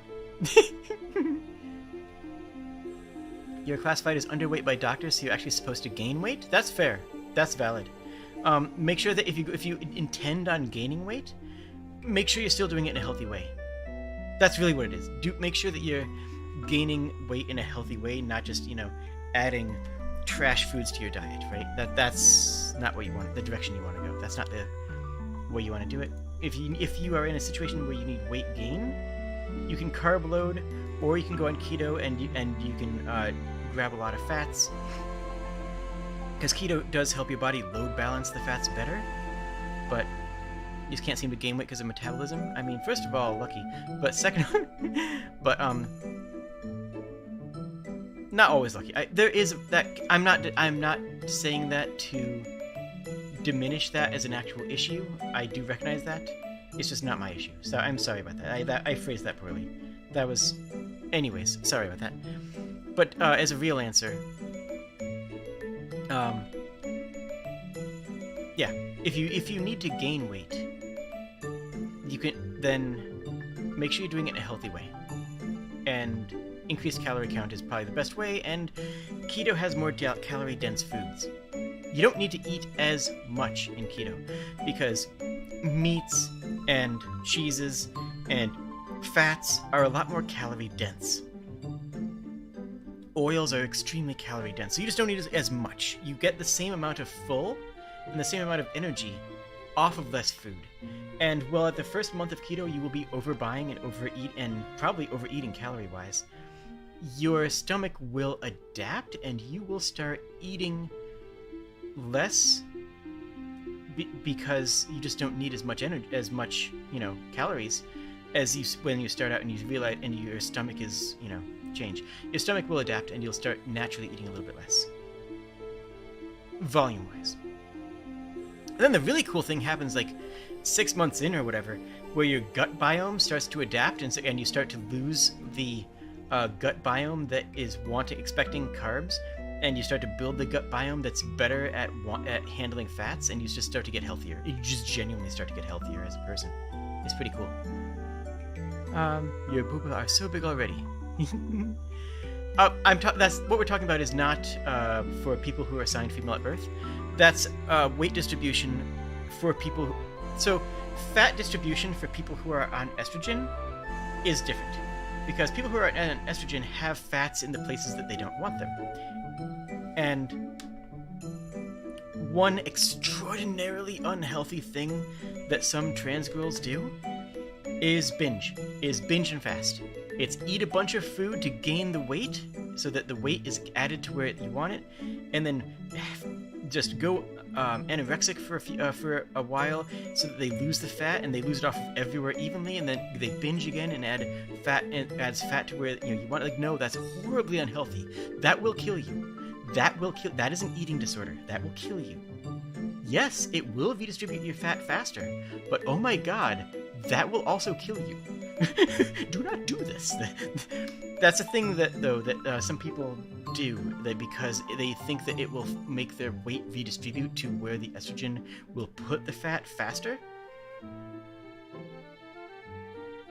and they're right. But it's not worth it. Keto will redistribute fat better than a regular diet. A regular diet will still redistribute fat as soon as your body can handle it. Do not try to game that system. You will lose. Do not try to game that system. Anyways, that's what we're referring to. It's not that keto makes your boobs bigger, it's that keto will improve the redistribution of fat into more feminine-oriented places faster. That's what I'm saying. I just want to make sure I'm clear on that. Don't. Yeah, it's one of those temptations, especially for... I'm more non-binary. I am trans, but I am still non-binary. I'm not as uncomfortable with, what's the vestiges of my shattered masculinity as many trans people, as many trans girls are.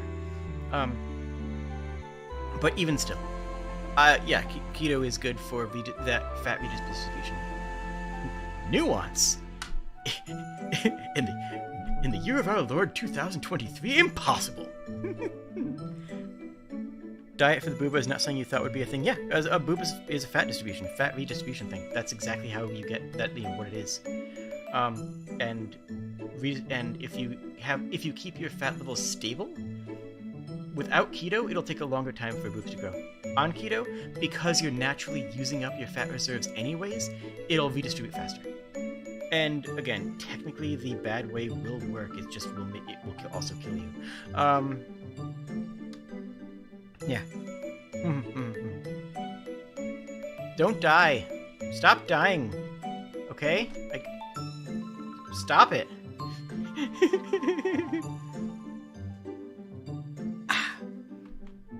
I was stretching my back. I wasn't showing off my boobs. Sorry. So what am I going to have for dinner? Yesterday I had some salmon. It was very good. They're going to give me the sausages. Right. I'm going to have sausages. It's going to be delicious.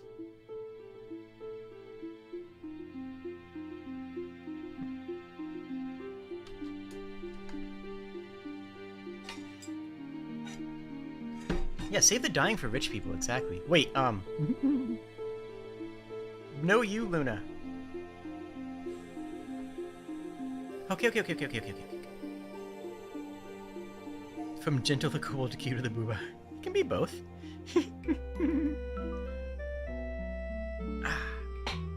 Let's see. I do need to make some cheesecakes and some fat bombs. I'm gonna make some fat bombs after this. Oh yeah, my favorite pizza recipe. Oh yes, eating the rich is keto. That is true. Eating the rich is keto, but I don't necessarily recommend it because it's a bit too stringy.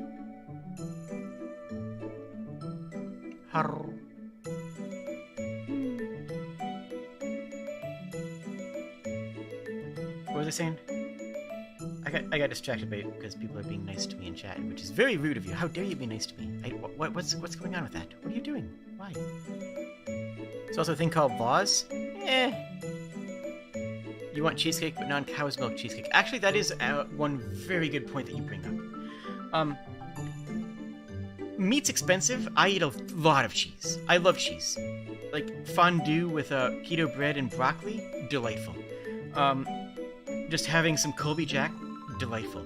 Having cheesecake or having these grilled cheeses and paninis, delightful.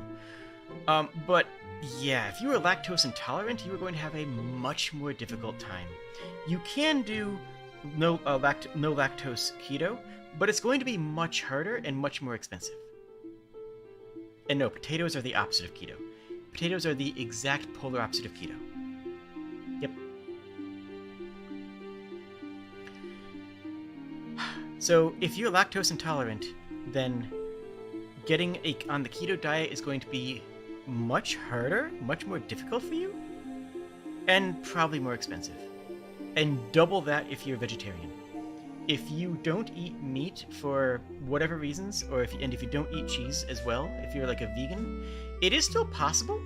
There's still a lot of options. You can have Tofu, you can have a lot of the seasonings. You can get a long way on avocados. If you're pescatarian, you can go with fish. But if you don't eat meat and cheese, it's going to start getting wildly more expensive. It's just going to start getting wildly expensive if you eat a lot of meats. And if you can't have the meats and the cheeses, you're going to have to find the vegetables that have the high fat content. You're going to have to find an answer for eating the fish with the omega-3s. So that's going to be harder. Again, the keto diet is not for everybody. The keto diet is not a general diet for everybody to eat. It's just not. I recognize that. Cooked radish is a good replacement for potatoes?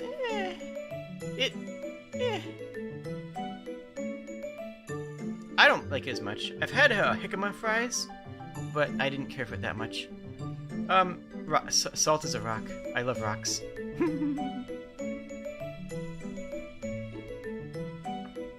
But the thing is, Safi, that you, like I said, something I said earlier in the stream was, don't replace something with something that isn't right for what you're replacing it with, right? I didn't replace French fries. I didn't replace potatoes. I didn't replace them with something that would be like a potato but worse, you know? I just replaced potatoes with something else entirely that wasn't trying to be a potato.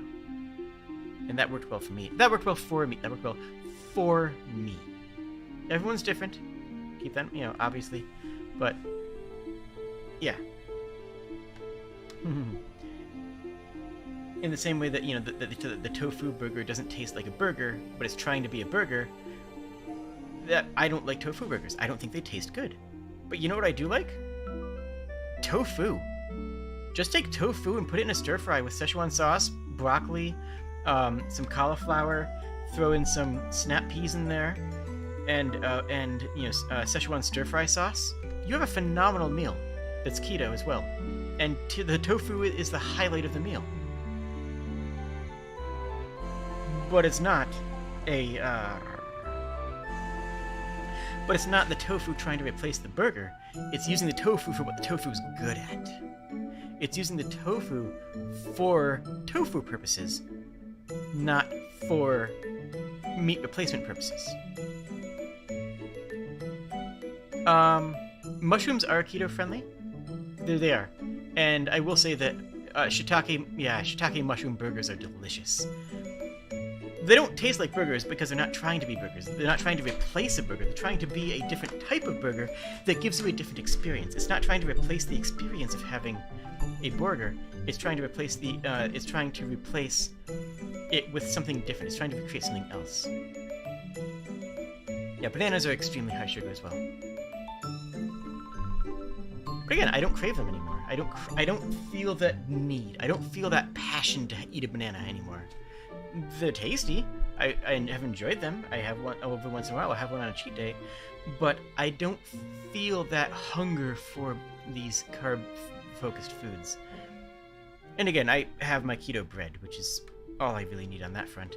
And that's the one thing that I say that's one thing that I know becomes a hypocrisy, where the keto bread is trying to replace bread. But it's tasty and it works. I mean, it doesn't really, I don't feel much difference in it. Through Jade's Shadow, Edaj. Jade's Shadow is, Jude. It's Jude the Lizard. That's what it was. Yeah, you can be Jude.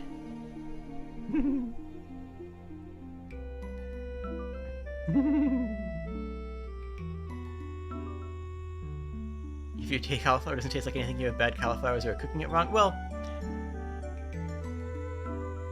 Ayum Rakatum Barakato.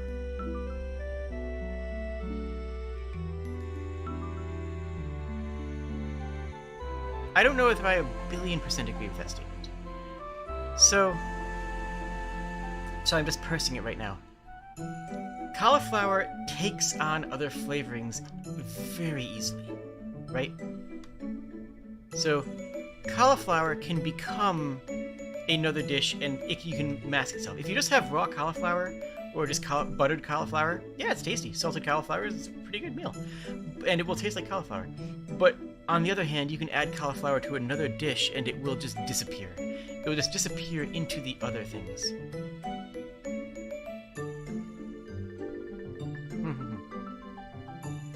Like cauliflower with table salt and cayenne? That sounds delightful, yeah. Broccoli and cauliflower in a celery ice cream? I have never had a celery ice cream. I will say though, there are keto ice creams and they're very tasty. Keto ice creams are a delight. But yeah, the keto ice creams are very yeah, just high fat and they use stevia. Delightful. Not ice cream, a celery. Oh, a celery cream. Okay, I misread that. I misread what you typed. Okay, yeah. So a celery cream. I've had that. Yeah, that is fantastic. That sounds delightful. Yeah, that would be keto. That would be purely keto.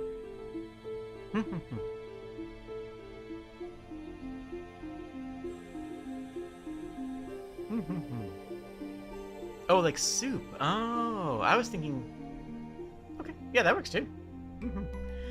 Soup is one thing that's hit and miss. A lot of soups use starches and carbs to thicken them, just as a way of making them thicker. So, tomato soups, hit and miss. Some of them I can just have. Some of them I can just pour into a bowl and or make myself and just eat it. It's fine. Every once in a while, though, I'll find a tomato soup that has like 1 billion carbs in it because they added a ton of of like flour to it for some reason. So yeah, broccoli cheddar soup too. Broccoli cheddar soup should have zero carbs in it because it's broccoli and cheddar, but a lot of recipes call for just adding a absolute bucket of flour. And it's like, oh, well, that kills the keto. But you can use almond flour. You can use other flours. You can use flour that doesn't break keto. But if you're buying it from the store, you gotta check. You just gotta check. You get into the habit of flipping over everything you pick up and checking the carb count, which honestly, probably should do that anyways. At least for a little while. You'd be healthier if you try keto just because you'll be more conscious and more conscientious of what you're putting in your body. You may want to make sure that you're putting good things in your body. It's very important. It's very important in general, right? Like just have better food in your body. Pay attention to what you eat. And because on keto you have to, then it just becomes a thing. You can't have mochi because of the starch and the rice. Yeah, mochi is... everything in mochi you can't have, and I do miss it, and that's another thing that I often have. You're always on the lookout for MSG? Ah, okay. I like MSG, but I know that some people it does not do not treat that well with their body. It's just valid. But yeah, I'm adapting to checking carbs. It's a similar idea. You just flip over everything you eat to double check something. You like egg and peanut butter. Nice. Bugs are good food source. We need to make it more normal. I agree, but the thing is that right now the non-bug versions are still cheaper. Like I'll start eating more bug-based foods when bug-based foods are actually as cheap as they could be because right now they just ain't. I'm not opposed to it. I mean, as long as it's prepared well and as long as it's made well, it's not bad. It's just, it's a specialty item, which means it's expensive. But at this time, and I think you're right. I think it will become more popular, but there's a lot of pushback from it. There's a lot of pushback, like of people who are always going, "Oh, it's disgusting! I could never do that." It's like, buddy, calm down. Why? He's just a bug. Why you have to be mad? You want to try a candied scorpion? Fair enough. Sounds interesting. You like cheese, meat, eggs, fish, and lots of veggies. Yeah. And all those things are keto. It's in general, the carbs come from the side dish, right? The rice pilaf on the side, the carbs come from the the side of French fries. The carbs come from the sugar in your drink. The carbs come from not the goal of your dish. The goal of your meal is usually doesn't have a lot of carbs. It's the stuff on the side that you are eating in addition to it that you don't need to eat that are where your carbs coming from. You're already filled with bugs? Speak for yourself. Oh yeah, poutine is not amazing with keto because of the potatoes. I mean, yeah, granola and potatoes are all solid carbs. It's just not really a viable answer. You can only have that once in a while. You're making some noodles? Nice. Hope you enjoy. And yeah, keto isn't keto is not for everybody, but I think that a lot of people underestimate how easy and how healthy, and honestly, it's the change. It's not even what you eat, it's the change of how you approach food. The biggest thing, yeah, bacon's a superfood. Yes, bacon is a superfood on keto. Bacon is incredibly healthy on keto. You need extra salts because of the on keto, which bacon has, and you need the fats. And bacon is a very fatty cut, and it has the proteins. Bacon is like one of the perfect foods for keto. Do I have any bacon that's unfrozen? I think all my bacon's frozen. Now you understand why humans keto, but it's not something you can do. That's valid. That is completely valid. And if nothing else, that's kind of like my goal for this, is to get people to recognize what it is and how it works. For me, the biggest effect of it is my understanding of how food affects me. Because, like I said a couple times now, I don't get hungry, and that's one of my favorite things about it. I can eat food that's tasty. I'm dieting and have a good diet, and I've lost weight while eating food that is just some of the best food that I've had. And if you're posh, if you have extra money, you can just go out and get a steak. And all rich people food is keto. Like lobster, buttered lobster, amazing. Filet mignon, flawless. Like, a lot of posh foods are perfectly fine. You have a hard time with sugar, but not so much with heat? Been on a high-carb diet, but that's going to change with the intent on being healthier? I'm glad to hear that. Being healthy is the goal, right? And healthiness looks different for different people. I do think that people should try keto, like actually try getting into a nice rolling keto for a couple weeks to see if it works for them. It's not right for everybody, but it is right for some people. You like the hands on my model? Oh, thank you. I'm actually changing the hands, though. There's a couple things, like the thumb's a little bit broken, and I don't love the size of them. I don't know, I'm going to be playing with the hands on my model. But they are very nice hands. Thank you very much, I appreciate it. It's just funny because that's one of the things that's being adjusted on my model right now.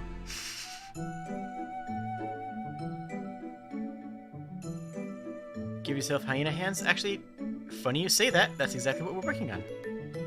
You actually got it in one. Did you hear me talking about that or something?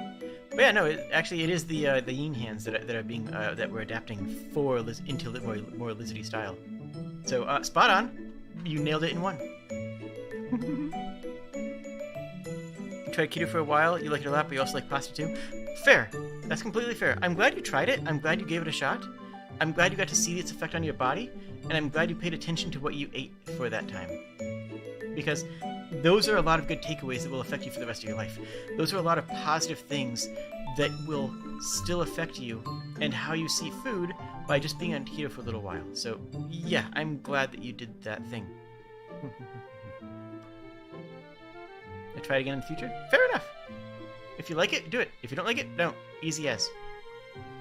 But I think it's worth spending a month to try. I really do. Again, it can be a little expensive, especially at the beginning, because you'll be overeating. You know, you'll probably be eating more calories in a day than you expect because you're used to higher quantities of food that are less calorie dense, whereas the keto food is more calorie dense. So, until your body adapts a little bit for that, it'll be a bit of a learning period. But everything has a learning period, right? Everything has a period where you adapt and learn. That's just being alive, you know?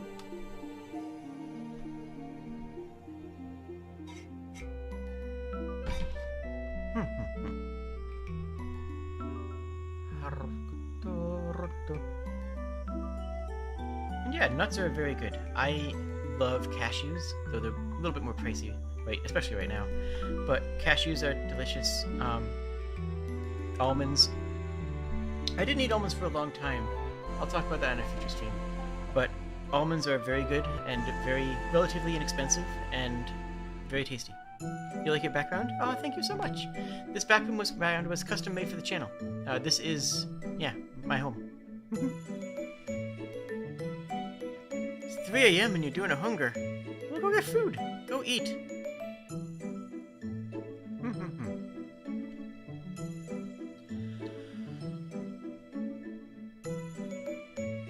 Oh, sorry about that.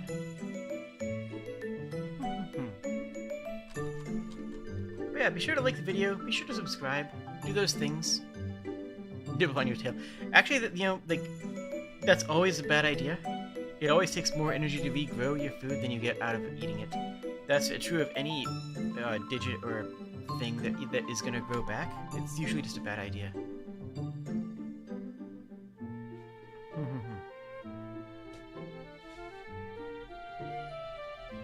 Let's see. Is there anything? I think I covered most of the stuff that I wanted to cover.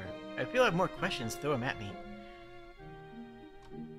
Also, keto is just... I adore cheese, yes.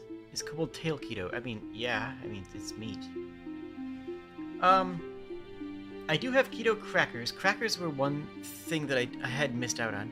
I also can make my own keto croutons by just taking the keto bread, cutting it up, toasting it, drenching it in a little bit of olive oil and salt and oregano.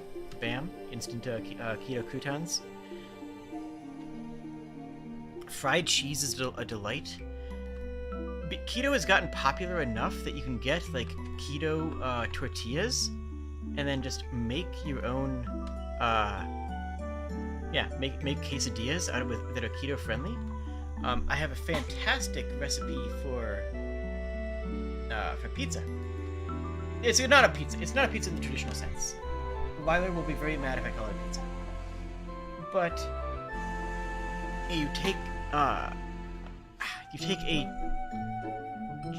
shredded chicken, dry it out, add some Parmesan, some egg, and that's it.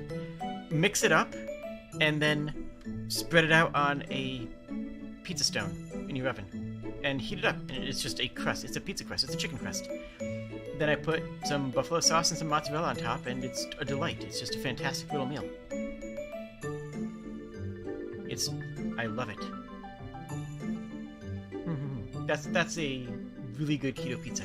It's really just a buffalo chicken dish. It's just a buffalo chicken pizza. But the chicken is the bread. The chicken is the base. Like a baked protein circle? Yeah. So the egg, Parmesan, and chicken, you press it down, you roll it out, like, with an actual pin, and then put it on your into the oven.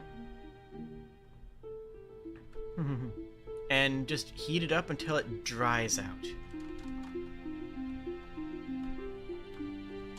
And then you put it onto, what is it? You put it onto, like, just max heat. Just put it onto max heat for 10 minutes. Let it cook. $500 pizza stove? No, just a regular stove. A regular oven with a $10 pizza stone. Done. Seriously, just a regular oven and a $10 pizza stone, you'll be very happy. And then you take it out of the oven, you put on the Parmesan and the buffalo sauce and any of your oreganos and seasonings you want. Put it back in, another 10 minutes at very hot, like gas mark 10, like just all the way up. And then let it go for 10 minutes, pull it out, done. Let it cool and eat it. Fantastic. What's my favorite meat? Personally, you like venison the most. Venison is tasty. Honestly, my favorite meat is probably salmon. Followed closely by, like, the fancy cuts of cow, like filet mignon and stuff like that. Like, I just love it. It's too expensive to buy regularly, but when I get the chance, but like, it's still my favorite just because when I have the opportunity, it's so good. But that costs me money. If you're counting fish, 100% salmon. Right.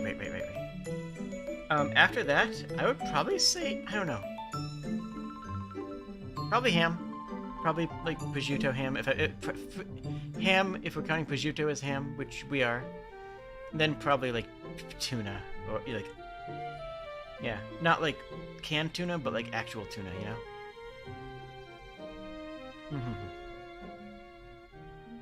Ooh, you like garlic butter on your pizza? That sounds delightful. Maybe I'll do that tonight. Yeah, maybe I'll do that instead of the sausage. I'll make one of my pizzas. I'm sold. You sold me on it. I'm in.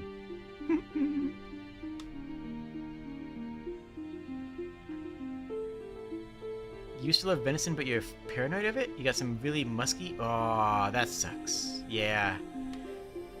That's too bad. You need... If you're going to get anything that's not, you know, beef or... yeah, that's not beef, ham, or fish, you need to go to a proper butcher. Prosciutto wrapped asparagus, or prosciutto wrapped mozzarella. You're on a keto-esque diet, but in a food... Oh, you're in a food desert. Ah, that's rough. Because the price of most meats are expensive, and eggs are your protein, go-to protein, and yeah, eggs again. Yeah, that's fair. The thing is that keto-esque doesn't exist. Because keto is Boolean, because keto is a function of your body going into the keto state, you can't be on a keto-ish diet. You're either in keto, or you're out of keto. It's all or nothing. There's no such thing as a keto-esque diet. You're either in medical ketosis, and your body is processing fats as its primary fuel source, or you're not. There's no such thing as half keto. There's no such thing as keto-ish, keto-esque. I think I know what you're saying, and like, you know, I don't think that you mean that in the way you do. I just want to clarify for people who are watching who are less familiar with it. But yeah, keto-esque is a wrong way of thinking about keto. It's all or nothing. You're either in keto or you're not in keto, period. You can be on a low-carb diet. You can be on a relatively low-carb density diet. That's different, though. A low-carb diet is not inherently keto. And on that note,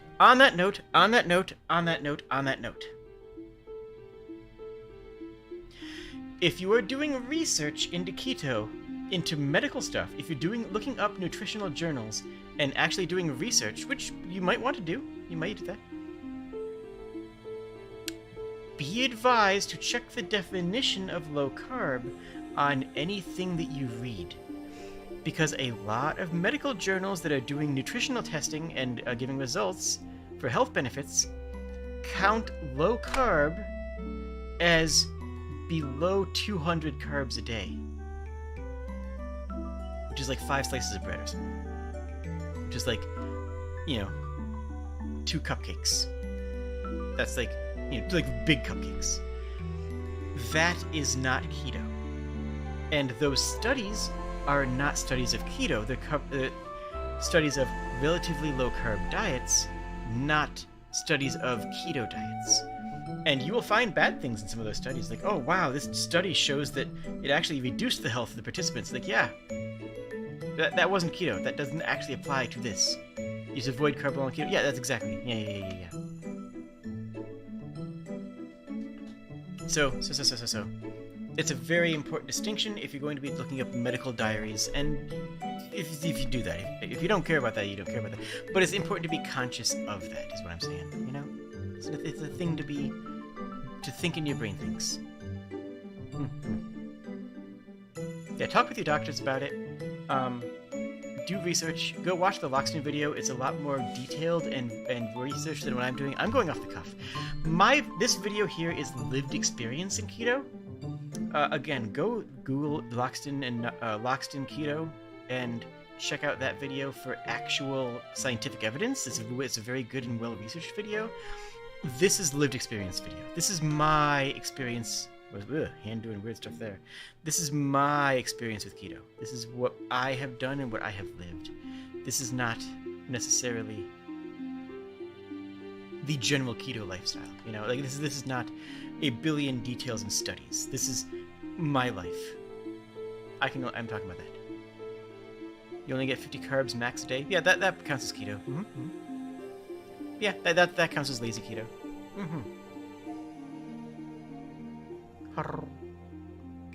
You're getting a bit of a belly, but you plan on just eating more balanced and doing more exercise? Okay, right on, right on. Yeah, that's valid. And exercise is important. No matter what your diet is, at least having some movement into your life is important, you know? Sorry, what was that? Oh, hi. My headset said low energy, so I'm going to stream until my headset dies.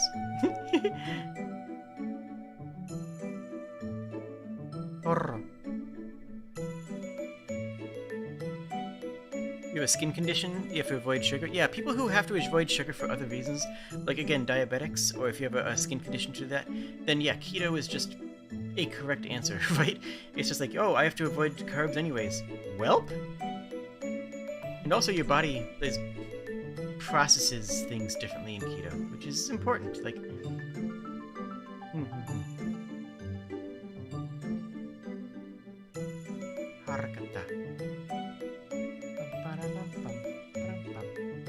are there any other questions or thoughts or brain things or considerations that you guys have?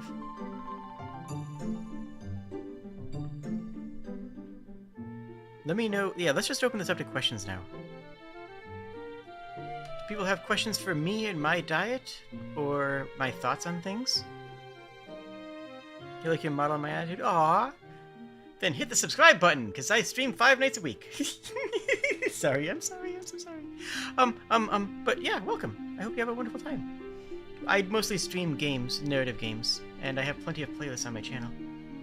This is my normal energy, though. This is my normal energy level of how I stream. My favorite food overall?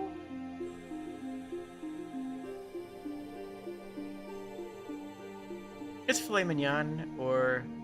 Yeah, it's filet mignon, I suppose. My favorite overall food, I'd probably put as filet mignon or salmon. Just because they're so good. But again, they're expensive. They're super posh. You know, lobster is great, but I don't have it often because it costs $1 billion. Have I fooded today? Nope. I haven't. I'm gonna eat after the stream. I'm gonna make one of my keto pizzas. I didn't feel the need for food.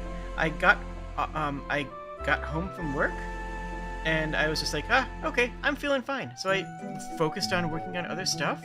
I worked on some editing. I'm gonna have a new TikTok, that I'm trying to edit for tomorrow. And I just didn't eat. I just kind of hyper-focused on my computer for a while and didn't eat. Are spicy peppers keto? Yes. Now, what are the peppers in is the question. But the peppers by default are usually keto, especially the super spicy one because you're not having that many of them. Like, a bell pepper might be less keto. Actually, let's find out. How many... One medium bell pepper is 6 carbs. 6 grams of carbs. That's fine. Yo! Welcome, Mikitaku! Welcome to the comfy cave. Thank you so much! So, like, a bell pepper. Easy. Perfectly fine. You want to talk habanero?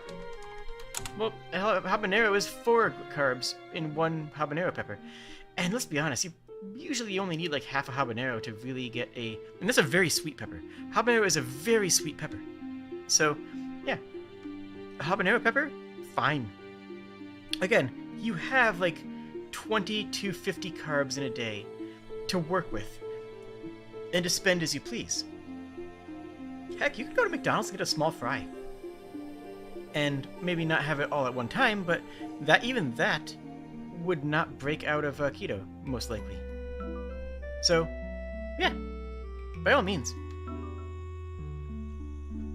Most any hot pepper is going to be fine.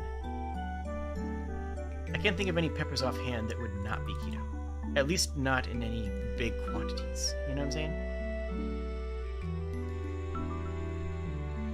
Your favorite food is anko paste. Oh, you mean the red bean paste? That stuff is delicious. Most of those are super, super sugared, though. I wonder if I could make red bean paste. Yeah, for comparison, red bean paste, 2 tablespoons. 2 tablespoons is 20 carbs. An entire bell pepper is 6. 2 tablespoons of red bean paste is more than like a billion. An entire cup of blueberries is like a dozen carbs. And again, you got 50 to work with. You're fine on most things. But like pepperoni sticks, love them. They're fantastic. Pepperoni sticks, beef jerky are all also pure keto. Making red bean paste takes a half day, I believe it. But I wonder if I could do it with stevia. I wonder if I could just... I don't know, I haven't made it before. Could try.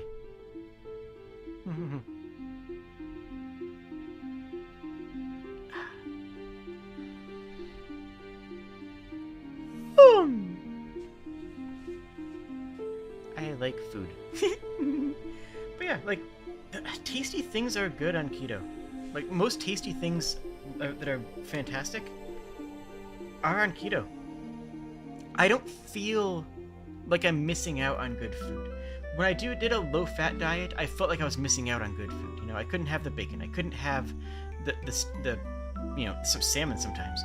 I couldn't have the really tasty foods. And on keto, all the tasty foods are in my diet. All the foods that I like most are in my diet.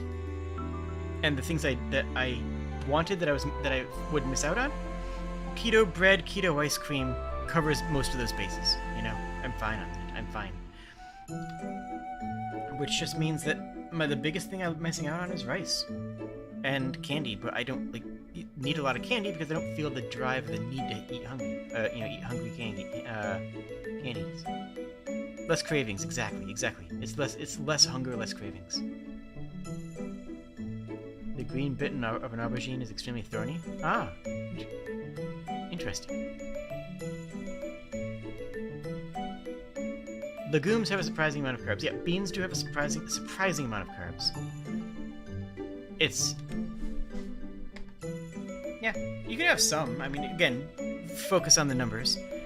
But yeah, if you love like chili or something, make beef stew instead is what I'd recommend. You know, make beef stew, throw a little bit of Angostura bitters in there. Seriously, pro tip: make a beef stew with some bitters in it. You will not be sad about this. You will not be sad.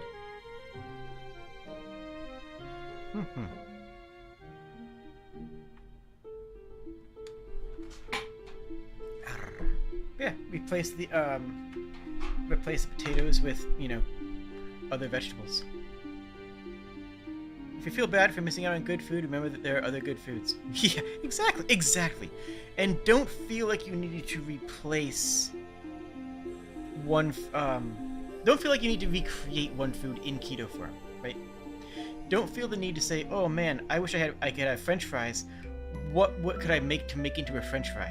Instead, just say, "What other fried foods could I have that are delicious?" and make another fried food instead of trying to turn a radish or a daikon or a jicama into a French fry. Just be like, "Oh, what is it that I like about French fries? What is it about the French fry that I'm craving?" Because it's probably not the potato, it's probably the fry, right? It's probably the fried aspect of it. Go fry some... And what is frying? Frying is cooking in fat. Guess what's keto? Fats, you know? If you want French fries, go fry some, like, broccoli if you want to be healthy, or, you know, bacon if you don't. Like, go fry something and eat it. And that's probably going to fill your craving for French fries, you know? It's usually not the... It's the fry that you're craving, not the French. Wait. Fried butter stick. Okay, that might be a little intense. I don't know if I'm going to go that hard into it.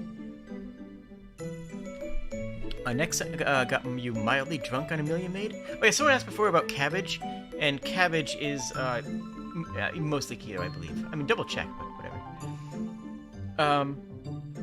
It was rice with red cabbage cooked in wine. Ah, sounds tasty. Mm-hmm. And we discussed liquor early in the stream. You can check the VOD if you want to see that.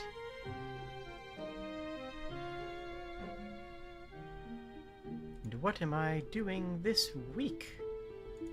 Well, tomorrow we'll be doing a thing.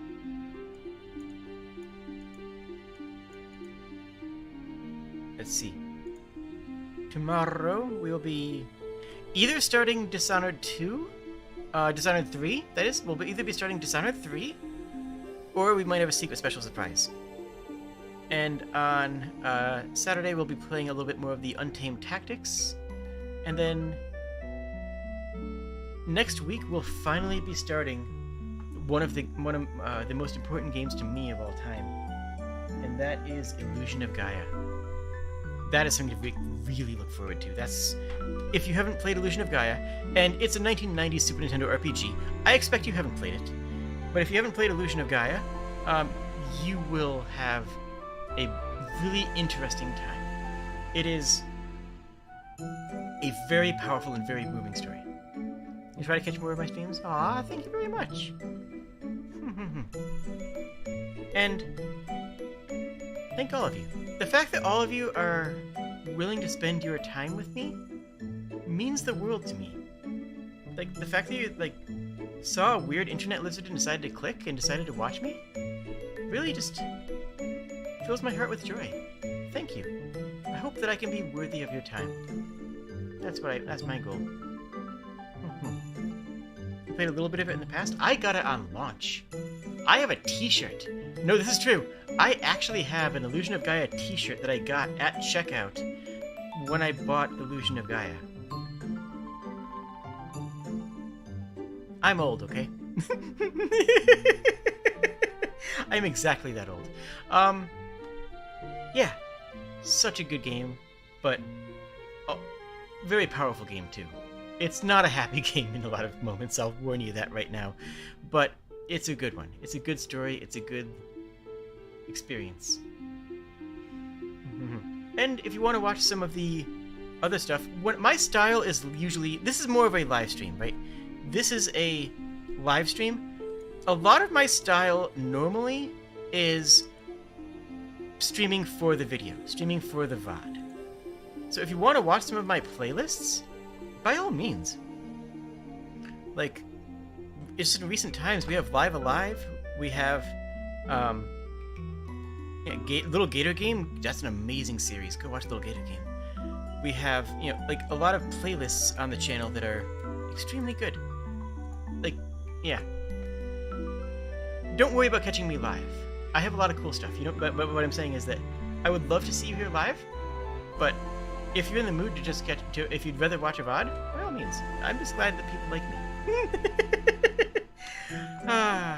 It's hard if my core metric is how many people are watching live, right? Like, it's hard not to judge my worth as a streamer off of my live number count. And I've got 20 people watching live now, 22-ish, which fills my heart with joy. It really does. But I know I'm gonna have another 50 overnight.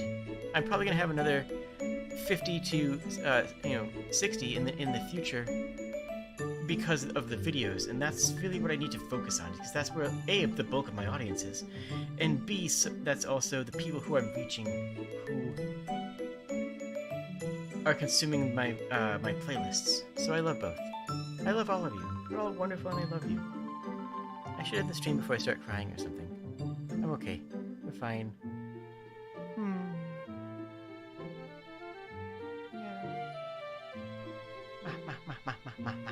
Hi, I like you.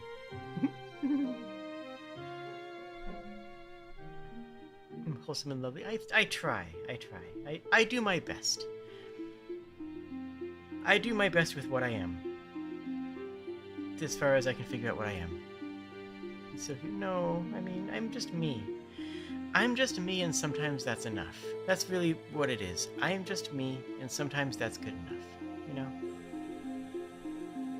And again, go check out the Loxton video if you want a more comprehensive guide on keto. If you want more science facts, this is mostly just lived experience that I've been talking about and answering questions from my perspective, because that's kind of all I can do, right? That's kind of all I can do. You are you, and you is a good cute baby. Aww, thank you. Do like the video. Do subscribe. Leave a comment. What should our comment be for today? Leave a comment that says something after the videos, after the live recording's over. That actually does help my metrics a lot. And if you know somebody else you think that they might like my style as well, then, well, let them know I exist. The algorithm has been, actually it's been surprisingly kind to me this week. Or this past 2 weeks. But in general, it's hard to grow, you know? There's always a situation, it's even much worse on Twitch, but even on YouTube, there's a situation where the rich get richer, the people who have more subscribers, for those people it's easier to gain even more subscribers. It's hard for somebody my size to keep on growing. So, anything you guys do that helps on that front, I wildly appreciate. This is still a one-person show, you know? I still am doing all the channel, all the TikToks, all the... Okay, I get some help with the editing once in a while, and I get some help with, you know, model making and stuff. I outsource, but overall, I'm still just doing my best on my own. And it's gonna be a while before this can be my job, but that's my goal. And yeah, YouTube wants to invest in the people that make them the most money. I get that. It makes sense. It makes sense. And I want to be one of them someday. Donate to Jade. Honestly, promotions are as valuable as donations. You know, if like putting my YouTube shorts on Reddit or Twitter, or like just sharing with friends, or I don't know, like all that stuff is valuable to me. That's a donation of time, and I value that as well. Sorry, I know I need to chill, and I know I need to talk about things, but I also feel guilty about it, so, I needed to say that, and I'm sorry for saying it.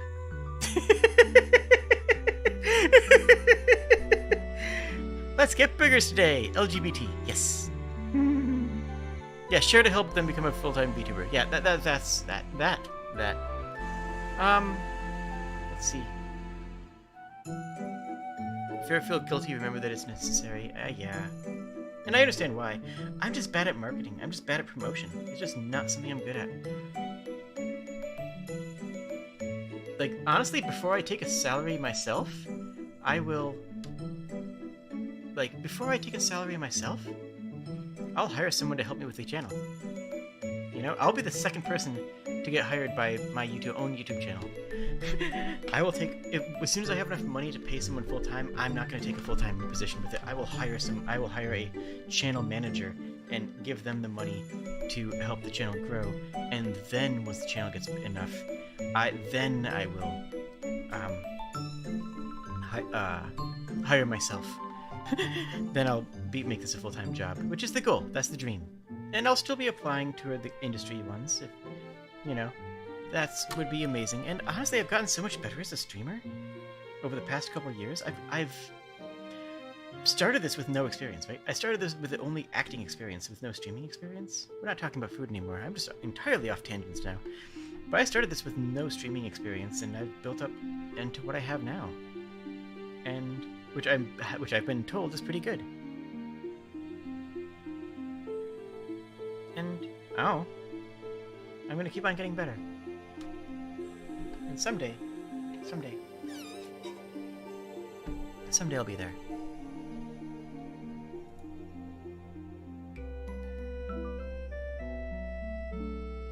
You like my soft voice? I sound very gentle. Oh, thank you. Yeah, get good, right? Exactly. Over time, you get good. Practice makes, you know, improvements. And I've improved. I have. I'm a better and happier person than I used to be. And this makes me happy. You make me happy. The fact that I have been deemed worth your time, as absurd as it might sound to say that, the fact that I've been deemed worth your time to watch, I appreciate that. So thank you. Like the video, share it if you want to. Just like the video if you didn't like it. Fair is fair, I accept that. Engagement is better than anything. And I will see you again real soon. Cheers, friends.